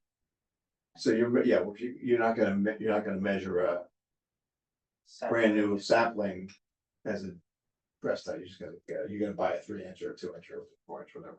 Right. So okay. there you buy a new caliper. So it Fair to is, say. ultimately, it is the diameter study that we're really looking at. In most. Yeah, for the trigger, Okay. the 6 Yeah. inches, yeah, Yeah, for what triggers, what would be. the triggers. Great. Okay, so then,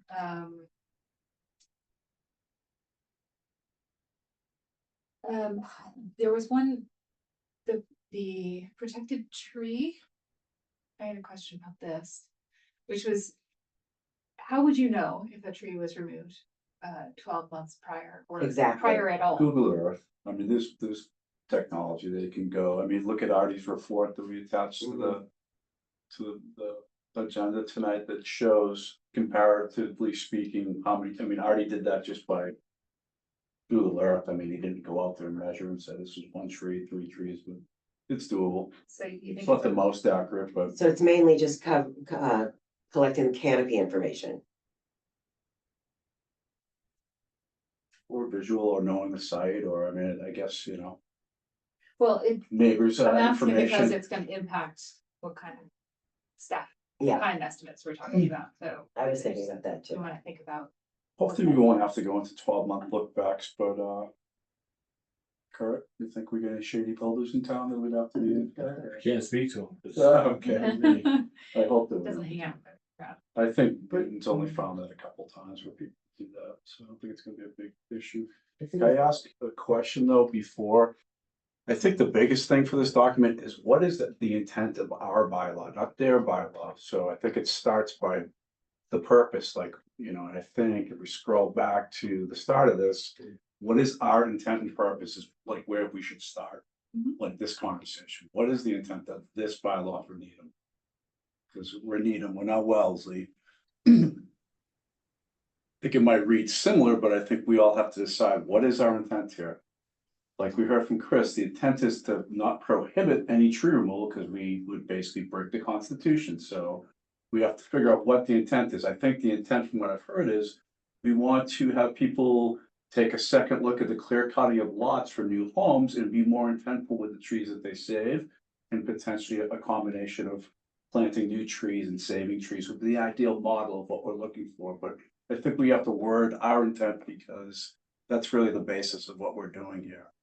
So yeah, the question here is the second sentence, which is therefore the town deems that the preservation and protection of certain trees on private property and the requirement to replant, replace. Right, I think that first sentence, we can copy the second one. We all know the trees are recognized for all the, good stuff, but the first sentence there is what is our intent for Needham? I was thinking that in some way to incorporate the intent of being a good neighbor to your neighbors somehow, it's like not just trees or not just, it's not just the things that are listed here, but it's also not to have negative effects on your neighbors or your neighborhood in whatever way that is. And that I think is palatable to the community. I mean, everybody sort of can say, oh, don't clear cut the lots, but it's one thing to say it and it's nothing to live next to it. And so if you can phrase it in terms of we're trying to protect you potentially, and you potentially, and you potentially, because, the builders no offense to builders or developers or whatever, they're gonna come in and then they're gonna leave and there's gonna be a homeowner left, I think this Living does state that pretty well in this sec. I think we could steal it all, but distinct character of certain neighborhoods provide natural privacy to the neighbors. So I Yeah. think it captures everything we want. It's this sentence. What are we doing here? This we could keep. That's all great. And it does speak to that because, yeah, we want to be good stewards of the environment, but we also want to be respectful of neighborhoods and the impact of tree removal and the loss of canopy for privacy, for health, for beauty, for aesthetics. And I think our intent could be the same thing, but I just wanted to speak to that because I think we need to change significant demolition or develop. I mean, we have to come up with what it is that's going to trigger this because it's not going to be, it could be new home construction or whatever it is our intent. Right, significant is loaded, but And as an English teacher, who always used to talk about if you wanna demote a word, just throw an adjective or adverb in front of it. So I would agree, take significant out of there during demolition. new construction. Don't qualify it as during demolition. Yeah, and I think the same would go to the word sizable on the first sentence. Protection of trees. Yeah, right. That's what we're here for. We want to protect Don't trees. qualify Keep it. it simple. Yeah, keep Yeah. it simple. Not, yeah. We're here to protect And trees. encourage is also a good, Yeah. encourage is a good word because it's, you're not saying you're mandating it, it's not. Encourage respectful land use or whatever we want to say. That's like, gives you a little pause here. And sorry, I didn't mean to derail the process, No, but I I figure think- that's like the most important thing is our Yeah, intent I here. totally agree with you, and I appreciate you bringing us back to that. Sorry. So if we strike those few words that we just talked about, We got our do we intent. feel reasonably happy with it? I mean, we're gonna be going over this again, so. it's not Yeah, we can fast one forward. done, But we can keep calling through it. I think. I'm back to this, but if we're going to be focusing on trees that are around the perimeter, then that's something we should include in here. To be clear about what we're focusing, if it's everywhere, then. This is good as is. Yeah, I agree with you. I think we haven't had enough discussion I about agree, that, yeah. so maybe we make a note, but come back to it. Because I think we'll get there. I mean, one thing that I recognize how important it is to list all of these reasons that we like trees, they improve air quality, protect from glare, heat. I think there's also something very powerful up front to say trees are recognized for their inherent intrinsic value and they improve air quality. And the things they do for us. But just to call it out front, like we are, as a town, we like our trees. Yeah. And we can get into why, but let's just be clear up front. I like that. I would not actually, Josh, I would not try and define right now which trees. Cause I don't think that's the important thing in the intent here. The intent is that we think the trees have value. When it comes to, okay, so here's where we're gonna actually measure the trees. That comes later in like the definition of scope of where we're looking, because I think then all of a sudden you start to undermine that whole thing. Oh, well, we only care about the trees that are in this little narrow band. That's fair. In And this, everything in the else. stormwater bylaw, we have separate goals and objectives. So like we had a purpose statement at the beginning, and then we had specifics about what we wanted to achieve, what we wanted to implement to achieve those goals. So I don't know if we want to have something like that or that. All right, so do we wanna keep rolling through Yeah. this? Yeah, the definitions are pretty straightforward. If anyone has any questions, but these are all good key terms that people should know what they mean and. So look at the notes that you wrote in your. In your stuff, we all read this bylaw, so we wanna bring up these. items.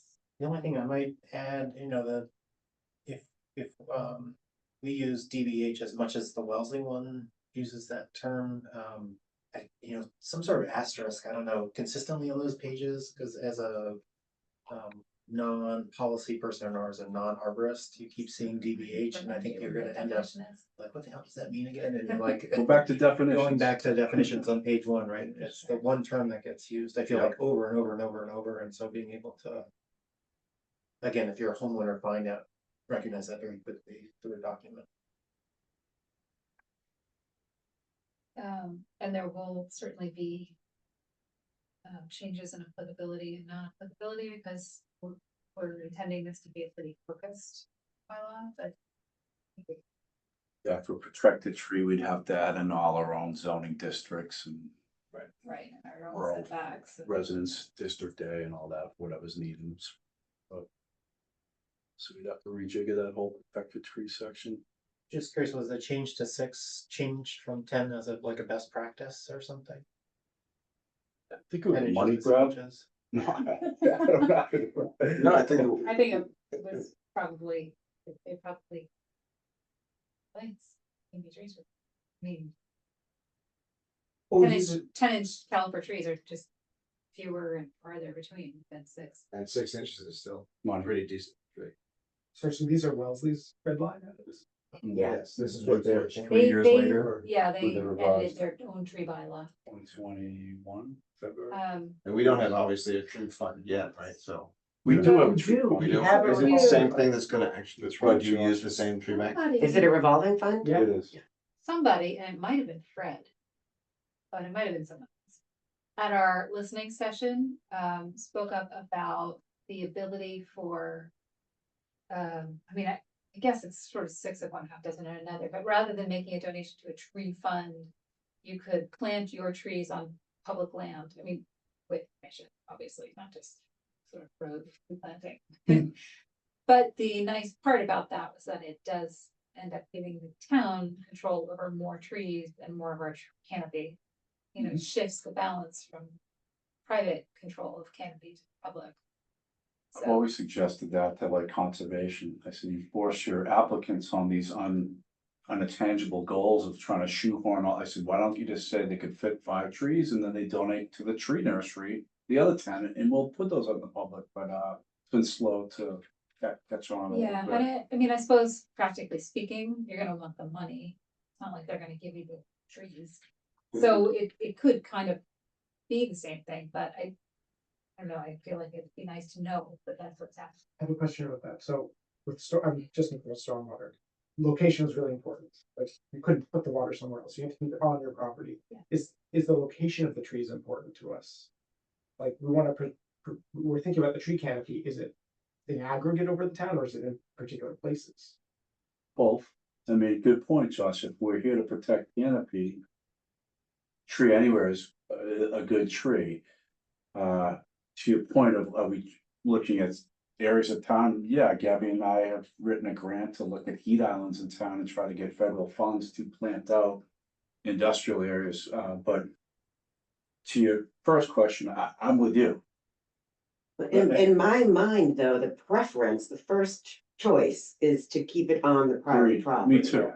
And then Agree. if that's for whatever set of circumstances or reasons cannot be accomplished, then I would agree.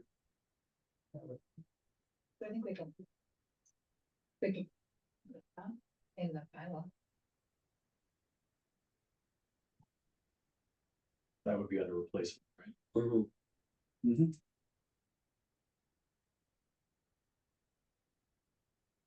Tell me when to stop also, I'm just gonna keep slow scrolling. Also for me, I think about definitions last, like I go to the Mhm. content first. You get fatigue after. These are all different, so we'd have to do our Yeah. own zoning charts here, so we can go through that. And here's applicability, again, when is it gonna get triggered? For Wellesley, it's again, demo, footprint, construction. What are our triggers? So I think, again, we can come up with a draft, but I think these are the sections we have to like get to the nitty gritty and say, what does NETA want to trigger? Those are pretty. They are pretty good, They're so pretty good. again, we might not need to trigger it, but those I think is when we need to get our input. I think opening a street permit too. That should be a trigger. Cause you can be required to open a street permit without construction, with having a construction Well, permit. they do have something about driveways, right? You're talking about if you're adding something on your frontage, Uh, a new driveway for a street. if if you need to bring like a piece of equipment over the sidewalk, then you need to open a street permit. So that could be a crane, like to remove a tree, like Yeah, that could be a trigger. I remember Tom talking about that as a trigger for A review. awareness of clear Mhm. cutting. Yeah. Just being the fact that now having a street permit be required. Street permit now, we try to have them put on street public shade trees so that they trigger anything around a public shade tree, like Kirk did on the construction recently up at by the golf course, that we look at it. So, but that's a good point, Sean. But if a homeowner is bringing in a crane to do some pruning of existing trees, does that trigger a street permit? It should actually. They're taking But we don't space wanna out. We don't wanna- include those we don't wanna people include in those the, people, so we need to think about that, because it is fine if I mean, homeowners have to take down trees all the time. or even just to For prune any them. reason, or to prune them, so we don't wanna. We don't necessarily want, like, the gentleman who attends our meeting and said that he does all the right things, he doesn't wanna be penalized for taking down a sick tree or a tree that he just needs to be gone. So, we should think about, although I have to say that I've taken down a number of trees, never, like. I know. I don't know that People So- don't know that. they- Yeah, yeah, so, Yeah. that's something to think about. Never occurred to me. Okay, so we can noodle on like what the best way to break that up would be. So if we're gonna focus on clear cutting, then we need to kind of Yep. take number D out, perhaps, you know? Well, Well, we talked about major construction and triggering them, so I guess those are all conversations. Yeah, for I us think to- we have to be careful. I think we have with to, that, because, yeah. you know, we're about to be legal to have detached ADUs, Mhm. and that, Mm. those can be up to 900 square feet, so. But it might not be a 50% increase, I mean, it could be a much smaller structure, so I think we do need to look at some nuance. I think if we, and even if it's a increase 50% of the structure size, it is considered new construction. If that's Okay. correct. According to our So, building code. yeah, so we might hold in with that. I think it was the footprint, Okay. 50% of the footprint. Existing footprint. Put Joe in the hot seat when he gets here. That sounds good. You agree with 3-inch caliper instead of 2 for your minimum? It's not here, but it's. 2, 3, it's whatever we agree upon. 2 is fine by me. No, 3. I mean, either one. Yeah. I'm not sure I understand, the proposed demolition of an existing structure with a footprint 150 square feet, I mean, clearly or greater, but if you're like knocking down a garage, Mhm. why does that I mean, there's a garage there, there's no trees, so Yeah. why does that trigger this? Because maybe you're putting an astroturf lawn in that garage space, like our friend in Wellesley, and then it's gonna impact trees if you do that, so. It's just a trigger of construction or demolition that might impact surrounding areas, so. We don't need it in there. Well, it could be just a different number. But yeah, it could be a Change that bigger to number. 400. Yeah, right. I think that the more specific we get in these A through D, the more restrictive it comes across. And if we're trying to be narrow in our focus, then if there is a definition for new construction that already Yeah, exists, yeah. why do we have to restate it? Yeah. Can't we Exactly. just say Reference it. new construction? Instead of putting these specific, So I Well, mean- do we not say that it's also for major additions? Are we really saying? I mean, if I don't know, we it's haven't Well, really really- but that, I mean, That's in the last addition one. is Right. in the thing, Right. so So yes, to your point, do we need the smaller stuff? seems like we need C and D. Well, no, but I think if we can reference. Like a Mhm. building permit, Yeah, but that captures almost everything here, actually, Mhm. right? So A makes me think of well, those. no, don't you need a building permit? Or, I mean, you need some kind of permit, like for driveway or tennis court. Or, Well, if You would you. need a street permit for a Real, tennis court and a driveway. that's all you need. Cool. Cause those are Building things, permit those for are pool. things that like, I guess what I'm saying is that we wanna look at situations where there is nothing. And then there is something, cause presumably you're clearing the land where the something is going in, whether that's a pool, a house, or a tennis court or a driveway. Yep. But in a situation like A, there's something there already, there's something there probably isn't a tree growing through it. So You should that ask one them. doesn't concern me as much. But we need to figure out a way to identify the first situation where there's nothing. Putting something. But it's not necessarily a house, because that's part of the construction definition. Yeah, I guess that's why I was thinking of a street permit. So if you're triggering, if you're applying for a building permit or a street permit, it means that there's already some sort of review that's going on. What did you guys call it? Land disturbance or? Land disturbance, we define land disturbance. Yeah, that might be a good way to do it. Um, If we're gonna have significant land disturbance, because that could mean lots of things. yep, The grading of the back of the yard. You know, all those Yeah. things. I guess later on in this document, it's been a while since I looked at this. It. Are these types of, the requirements, are the types of things that can be reviewed by a building inspector during construction or during review of another permit? Or is this something that would be completely separate? Would it be submitted with the building permit? Exactly, because Yeah. that seems like it would save a lot of time. Yeah, And effort. that's what I was thinking I mean, it's a, during that. It's just like an addendum to it's any an building. addendum, permit. yeah. it's part, yeah, like when you go on Like Wellesley the check portal. marks on the Yeah. application, did you do this, did you do that? Right. So in that case, maybe it's better to have the specifics. Like, if it's a check, we talked about having the form has certain options and you have to check whether or not they apply, and that is reviewed by the building permit, and that triggers the tree bylaw. Yeah. And so maybe it is better than just having a general new construction definition to have specific things that would also trigger it. But so under land disturbance, it could be we could have a list of all the things that qualify as land disturbance. Which could just be clear cutting. Because you just wanna have lawn. Right? And it doesn't even necessarily mean you're building something. It could just be cutting down all your trees.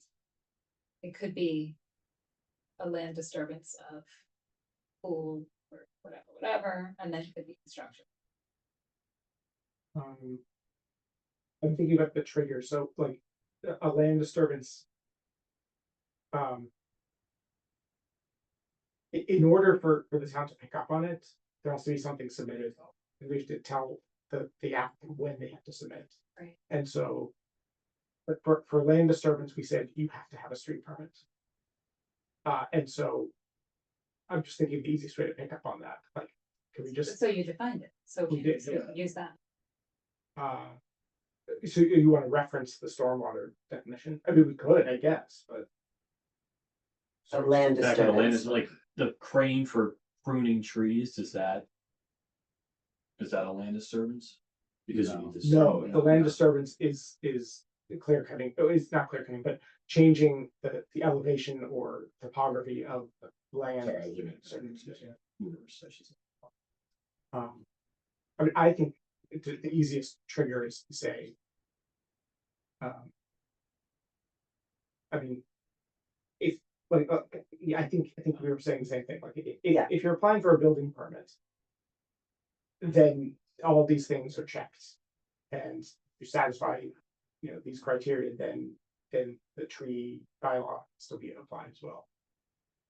Yes, that's what I was saying too. Yeah. And then it should be a part of the process when the building permit is issued. Yeah. And then that's the, so the question then becomes, on that process, does it need to be a very specific list of criteria to trigger it, or can it just be the criteria of land disturbance or new construction? As, because the building department knows their definition of new construction. I think this is where I want to get Joe's input. Yeah, Yeah, we already have. Agreed. Depending on what we end up with, but is that the design or is that the desire? Okay, I so, think, just to clarify, I think that 250 square feet, I think that's the nuance between a shed, which you do not need a permit to build, Mhm. and something bigger than a shed.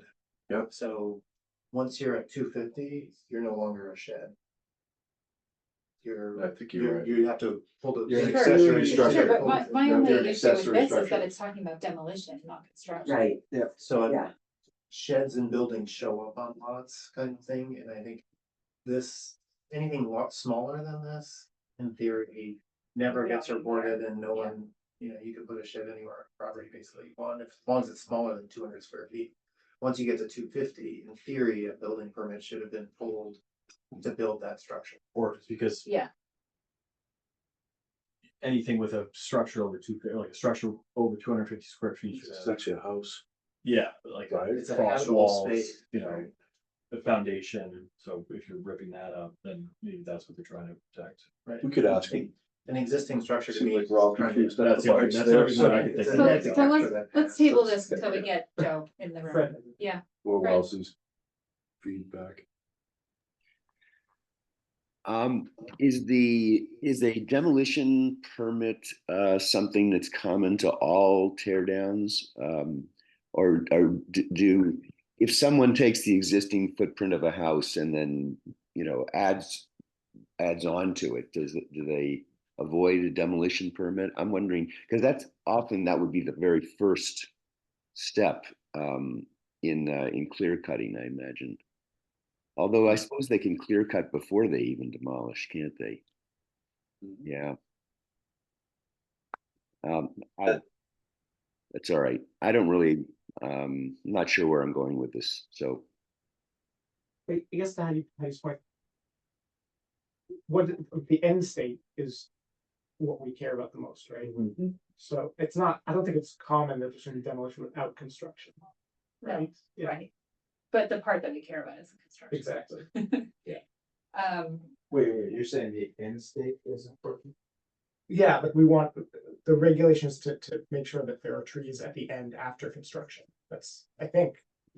Right, And hopefully I to think retain they also And that some of apply them to are make trees sure that are that- already there, Sure. yeah. And then some of them are the same Also trees. to avoid the fact that there are no trees before you go in and build the house. So I mean, Yeah, we want both. There to be trees Yeah. afterwards. I and think some you of need them to, to be it's an trees. awareness of what's there now is how it changes to having trees in the future is the whole point. Having something still there. So let's try and keep going. We'll get Joe in to talk about specifics. The encroachments is gonna be a big one right there.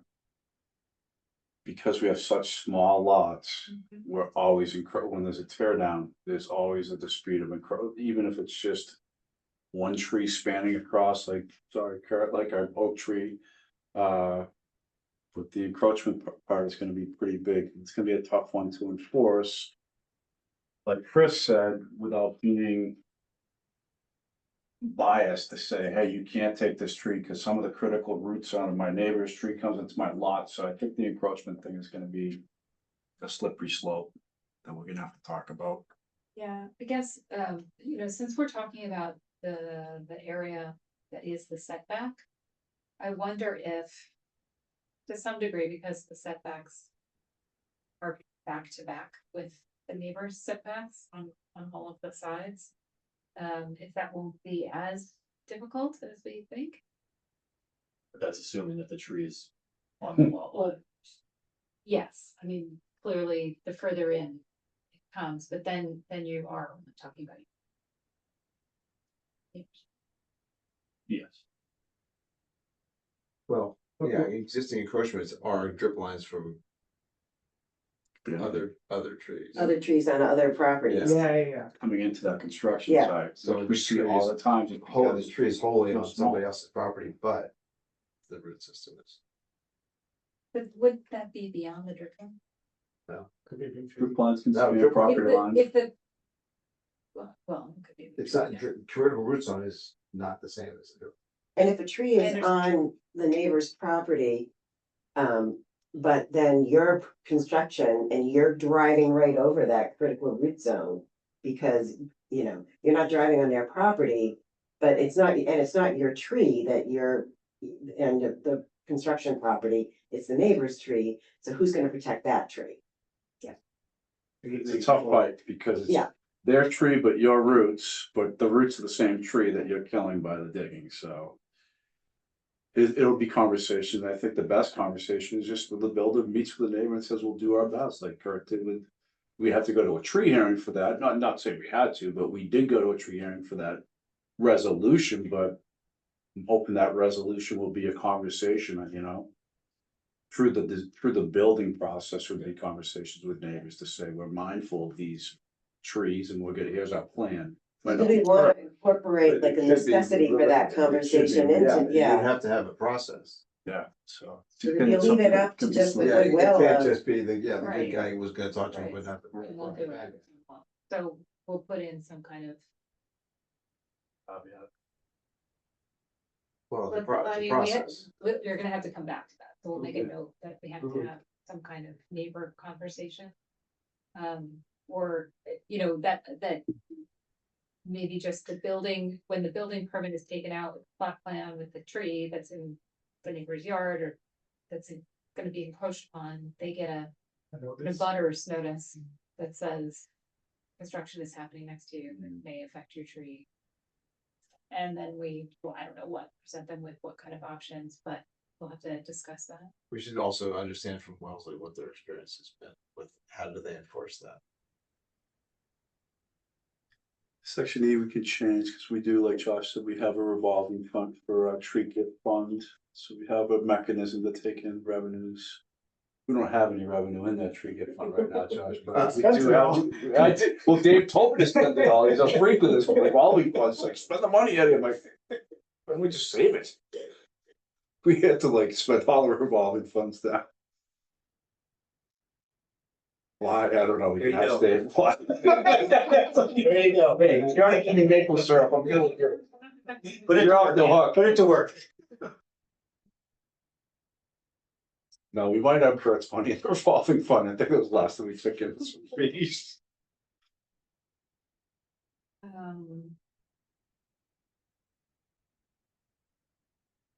Okay, do we, I don't know if we have to We put chain link. I mean, we could That do seems- snow I know, that fencing, seems a lot, really chain fence, chain link is a little, and yeah, little harsh. I mean, I personally would strike that, you have to Barbed wire fence.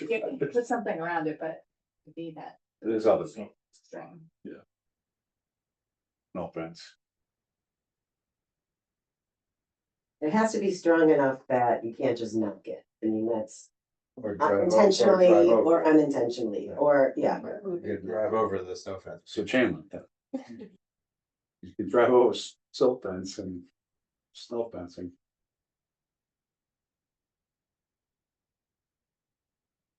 And like we talked about earlier, the mitigation is they give you scenarios here where you can. Yeah, You and we're can just gonna take them all down and pay to the fund, you can replace some trees that pay down your fund. All sorts of options, obviously invasive species, don't count. They list all the 4 recognized invasives in Wellesley. I mean, you can't buy them now anyway, so it's not like you can replace. You can't You can't buy tree of heaven in the nursery, can you? No. No, so when you were talking before about we don't see these particular trees on your landscaping plan. I was thinking, well, I mean, if you're thinking specifically of the invasive trees that we're trying to exempt from the protected trees. Then you don't really need to worry about seeing them being put on your future landscape plan. Because as new trees anyway, because you can't buy them. But remember the situation with the hospital that I talked about, the corner lot Yeah. by the police station? Yeah. Took every Right, they tree in the property and they preserved- right. saved an Allianthus and Right. pruned it. So I think to your point, let's throw it out there to say, hey, Yeah, Allianthus, education my on tree it. saved. Right. Suddenly my, It's smart. my sister in Wisconsin has this great black locust sapling. She's gonna mail me, Sharpen the chainsaw. And she's gonna send me the little walnut catcher, ball. Quaking Aspen will be the next one she sends you.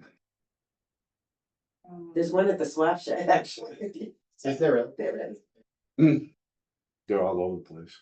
Alright, so, so you think that this issue about, the look back is not a big deal? Ed? Well, I think we'll find out, time will tell, but I don't think that a lot of communities are finding builders of that cute that are buying lots and clear cutting and then waiting 12 months to pay the person. Well, they're- Just don't think. Yeah, it's- or they're telling the homeowner to, I mean, it's basically approaching like a Cut your neighbor and trees. saying, hey, I'm gonna buy you in a year, I'm gonna go cut all you, it's not happening that often. We should Yeah. keep it in there, but I don't think we're gonna Yeah. worry about I that. think you have to have it. You have to have it, just Right, just people to on not notice to say, hey, create the- we're not gonna have this go on in our Right, community. right. 'cause- But we won't worry It's about there for a staffing and reason. enforcement of that. Well, we'll cross that bridge when we get there. Because like even Google Maps doesn't have that granularity, like. I mean, it kind of looks like what Artie did on that Yeah. 70 house lot thing. Yeah, you could go by year, but I don't know about by month. Yeah. It depends on when they happen to take the Google image. It's basically a deterrent, right? If someone's Yeah. reading through this, they might go, oh. I guess you can't go Catch with, me. can't go with Catch me plan if A you of can. chopping everything down and doing this. And additionally, hopefully people in town know that this exists in a Looks broader like, yeah, sense. so this So is it's like weird, the whole neighbors lot like, just got oh, clear cut, and yeah, they're still and- living there, but they're Right. 90. Right. Oh, I saw Kurt Petrini rolling in the neighborhood, wait a second.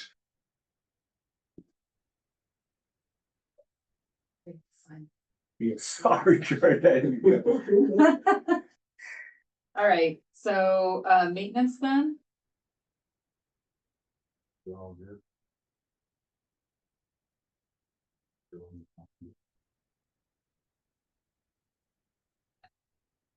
How do we feel about this, the 24 months? Gotta keep Yeah. the 2 year, I mean, you can't put 12, cause you get into a droughty summer and that 1 year tree dies, so you gotta put 2.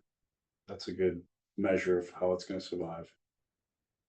But that's a good I spot think where we we try should to know figure for out what it that. would cost Yeah, to have, That's a Who's good on the point. hook We and talked who's- about that who's- last time we did that, who's because by enforcing then this? the builder's gone and the homeowner's there, so that's a good point. I mean, I think it has to be the homeowner, because at that point, 2 years later, you're not gonna, I mean, well, Maybe you'll do it they'll for go someone back that's to not the, they married. may go back to the builder. they but- might complain to the builder, but there's not many builders that are going touching base with their clients from 2 years ago. But it's a good point, Kurt. Who does that? I'd say it has to be the homeowner. And also the staff.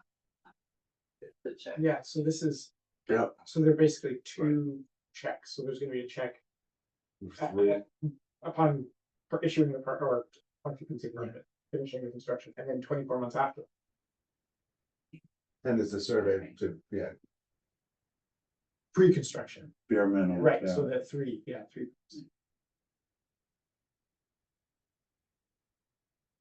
and then that would have to be done by an arborist.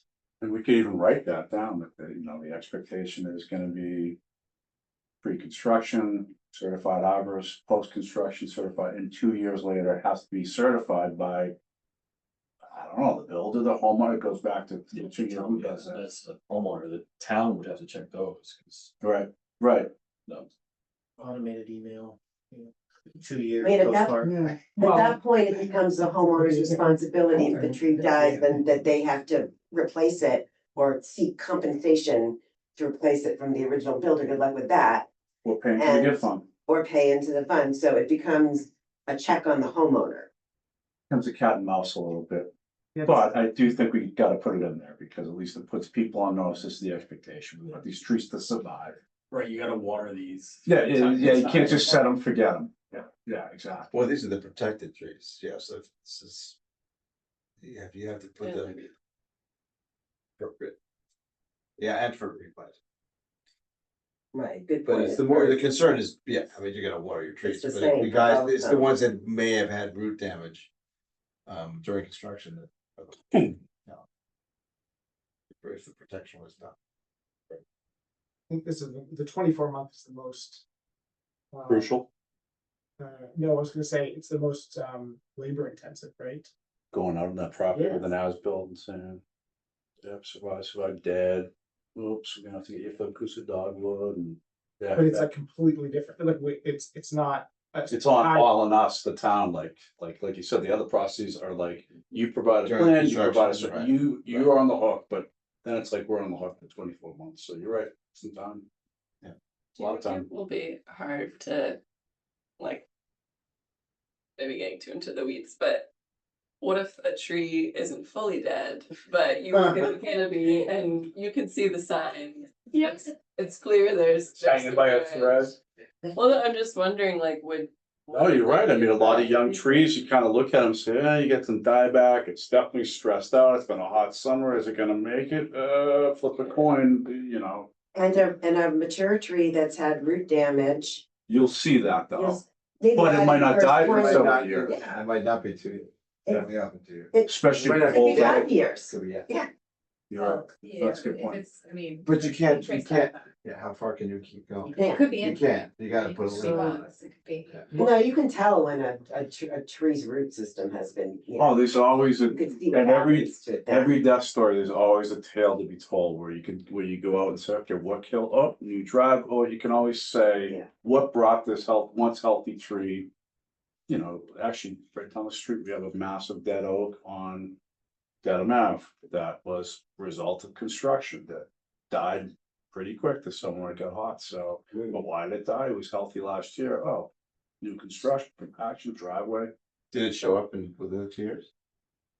It's like half public shade tree, half private, so But it was- unfortunately, we're gonna crane it out now. But you saw the impact was within 2 years. Oh, yeah, So that's- even less, yeah. Cause it was so big, it definitely went quick. So you're gonna catch the most egregious The cases. most but egregious not- cases, but not all of them. But not all. Yeah, you're right. Is Just slow death. You'll see some slow down. the way we did this with stormwater is, we required. Property owners to retain maintenance records to be, produced upon request. So it made it less burdensome for the town, like if there was a complaint, then we could ask for the records and we could go out and inspect. And compare it against what we had. The way this is written, we have to go out every 24 months, after 24 months to every tree. Is there a way to do it that's less burdensome for the town, that achieves basically the same result? Looks like to Kurt's point, Yeah, to put it is into the the homeowner or original. builder that Does has the to go? homeowner have to produce a When 24 they month? get the certified health arborist, report? the first, at the tree plan, preservation plan. Put a, it's caveat in that 2-year must checkup. require a Should have 2-year, 24 health 24-year health, yeah. Put the onus back on, Yeah. I don't know, that's probably too much to ask, Yes. but. More money to the builder and. I like the Well, sound of but that, Josh, should the because it homeowner- takes, like you I said, mean, if this is gonna it be puts it passed on, back the and homeowner says, has hey, to our goal is survival. produce it. You have to Just tell us if they raise the survive. cost of Yeah, building. you're adding that. Or you're subtracting that, however you wanna do it, but. Or we could maybe Yeah. soften the language and say like the town reserves the right to apply. Massage the wording, but to, within 24 months, should the tree die, the town will, May. May, that's what I'm saying, so softening it a little bit so that we don't have to have staff go out and inspect every single tree 24 months later. But I think that if there's a certified arborist that's producing the original plan, what's the additional cost for them to go to pull their plan Look back. and to go back and check on They're the how ones it that is should that? do it anyway. They should, The they owner. probably should. The owner. 'Cause they- But what's the additional cost for the ones who actually drafted the plan to go out and make another house call? I don't know. I mean, is it a Sounds couple of like- hours, an hour, But it's half a day. half a day? Well, if there's As many travel. trees. So I'm just wondering, I mean, if it, Big house, yeah, big. in the grand scheme of things, if you're building, you know, maybe it's not that much of an incremental cost to ask the homeowner or the builder to you know, take on the burden of that. I don't know, is it? No, but we'd say, all right, pre-construction check, post-construction check. Yeah, 24 what months, happened after I see you left? later, Yeah, no. make sure you follow up with them, and then, But the certified arborist could be the one to do it. Yeah. Yeah. well, yeah, no, we Which pay for it, we makes sense, pass it because- along to Pay for the it person buying the upfront. house, but then, in 24 months, I'm not gonna chase the certified arborist down. Right, The homeowner can if they want. so that's the real question. I guess Who's that would gonna- be- who's that would gonna be be the check? Other gonna way be you could check. do like, But you build the cost into the beginning. yeah, So it's not an additional cost, it's part of the original well, I'm cost. sure your arborist would love it, because they get paid for work that. They haven't done yet. Yeah. Or they don't intend to. Wow. I don't know, just a Not discussion. don't intend to. We but- have professional standards now here. Come on. No, I know, but I'm just saying, 2 years from now, Yeah, that's. All right, so we'll table that. That seems like. Well, again, you might find when you talk to Wells, what kind of experience they've had. Well, the deputy on each. It's the same thing as like that 1 year look back. You might not get, someone to actually, enforce it. But if you put it in there up front, then the Mhm. expectation is Mhm. that the arborist will then do the follow-up. Except that the other problem is that if you put it in there, and the neighbor complains, and then Mhm. expects the town to enforce Yes, the look back, Yes. but they don't have the means to, it just can create a lot of Yeah. time and hassle. Fred, did you have something you wanted to say? Yeah, I was gonna say that having neighbors involved, is something that could be a good thing and a strength. So I don't know. That makes me really nervous. does Like, it? it's hard enough to regulate a parcel, but then to get the neighbors involved. Makes me nervous. Yeah. Although, I mean, What if they just have a terrible relationship? You got a whistleblower or something, yeah. Well, Kurt, your situation, they very wanted you to building. redesign your whole house the last time you went to the tree hearing. that was an emotional hearing. It wasn't emotional. But it's Two touching hearings. here. Yeah, well, no, I meant, So- no, I meant not for, it was. It's emotional for me. 2 years up there. Getting- Yeah, getting beat. the woman who Oh. came from, she's like, do we have a certified arborist on staff? Right here. Okay, so let's stick to the text. Oh, what are we, That's the end. what are we telling the town clerk to do? Sorry. Yeah, just like, oh, Louise has got that. Filing. Oh, okay. Let's leave the regulation. For Yeah. another time, because I think we have enough here to work on first, and let's sort out this front bit and then we'll continue. So, Gabby, and is this an okay plan to have you guys draw up a draft? Yeah, so the goal is that we'll have that by the September 10th meeting. Yes. All right, so Is that we, That include what it would cost, Yeah. they're gonna put rough estimates. half among- hours. something, yeah. All right, Yeah, and like who you would recommend? yeah, I think that's a conversation that we can continue Yeah, as Joe joins us. Which meeting did you say you were not gonna be here? That was September, right? I'll be zooming. But Joe's here It's not coming till in October. October, so that's. All right, so. Well, we wanna have a conversation about education and communication. We need Erica for that. So, instead, I think we still have a forum. Can we talk about approving our minutes? Did everybody have a chance to take a look at the minutes? They were here. Any issues, thoughts, corrections? Okay. Move to approve that. Well, I think we need Erica back. Yeah, the quorum. Alright, actually, Josh, are you gonna abstain? Well, yeah. you need 6. 1, 2, 3, 4, 5, 6. Okay, we can approve our minutes. But we're gonna do a roll call vote because because we have virtual. Yes. So, do we have a motion to approve? Yes. And do we have a second? I missed that. Sorry. Excellent. Fred, how do you vote on our minutes? Yes. Oscar? Yes. Josh, you're abstaining? Yes. I vote yes. Yes. All right, excellent. The motion carries. My minutes have passed. Do you want to go into administrative updates? I don't have any. I don't have any. That's a little nice. Okay. I did want to just mention to you guys that our website, the committee has a website. It tells us our basic charge and tells the public who is on committee. Gabby has also put in, on our sidebar, you'll see there's a subheading called meeting summaries. And it just is gonna have, for every meeting, it's just gonna have the high level takeaways from each meeting so that we and the public can see what happened at each meeting without having to go through and read the minutes. Particularly, yeah, just, like what's the importance of what happened? So, and then those same takeaways will be listed on our agendas each month or each meeting. So we can see, the high level takeaways that happened last month. It helps us just to set our expectations for what we're doing now. We just passed our minutes and now we're going to talk about education and communication. And would you like to talk about that? I can start the conversation, Very good. certainly. Excellent. As I was sort of saying before, I feel like the education and the communication are kind of two-pronged.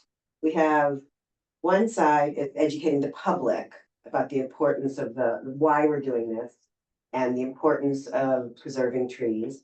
And the other part is educating the public about specifically what the specifics are and how it pertains to them and what it means to them. So I don't know if those are those have to happen separately or combined. I really don't know. I don't know. We talked about whether or not we want to have a workflow like the one that Gabby put together for the bylaw, whether or not we want to incorporate education and communication into that same one or create its own, or like in the same topic for the operational stuff, whether or not it should be incorporated right into what we have already or have its own workflow. But it's definitely more than just having another listening session. And so I think, in terms of, I envision kind of like you have to have like kind of like an open brainstorming session in order to come up with ideas and try to think outside the box on how to get this information out there. What information should be out there and in what manner, whether it be in person, written materials, videos, whatever. So when I was listening to the whole working group subcommittee thing, I was like really wondering, how are we gonna do this for this aspect of the our mandate, for instance? So what do you guys think? Sorry, talking a lot for a staff person, but I'd love to do another PowerPoint presentation. I think I've done one just to talk about why I have a tree committee and rules and all that, but I'd love to do one to introduce you all to the forestry department and the few people we have, what we do, how we do it.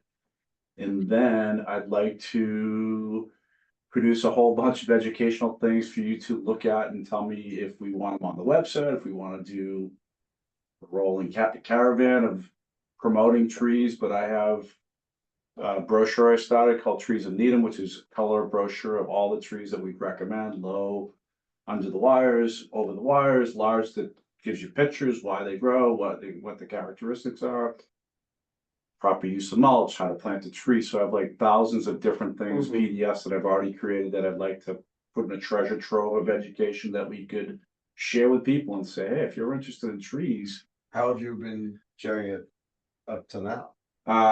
Just at like talks that I give or just internal like brochures I leave out for people to take. So it's So, not but digital, never it's not a like, digital access. Not yet. don't I mean, know. there's a lot of We it's want basically to have have a, events. we basically have a library yeah. And we need a way of and we need a way to. Something like interacting that. with the public on this I would just like to say also that we still have the Charles River Watershed Association study that they were doing. The results, I don't know if they're out yet, but they're soon, always soon to be out. And they had already promised to do a session here. I think originally we were talking about doing a session for this committee, but it could be a public session. Yeah. And we could invite people through all the town interest groups and just publicly.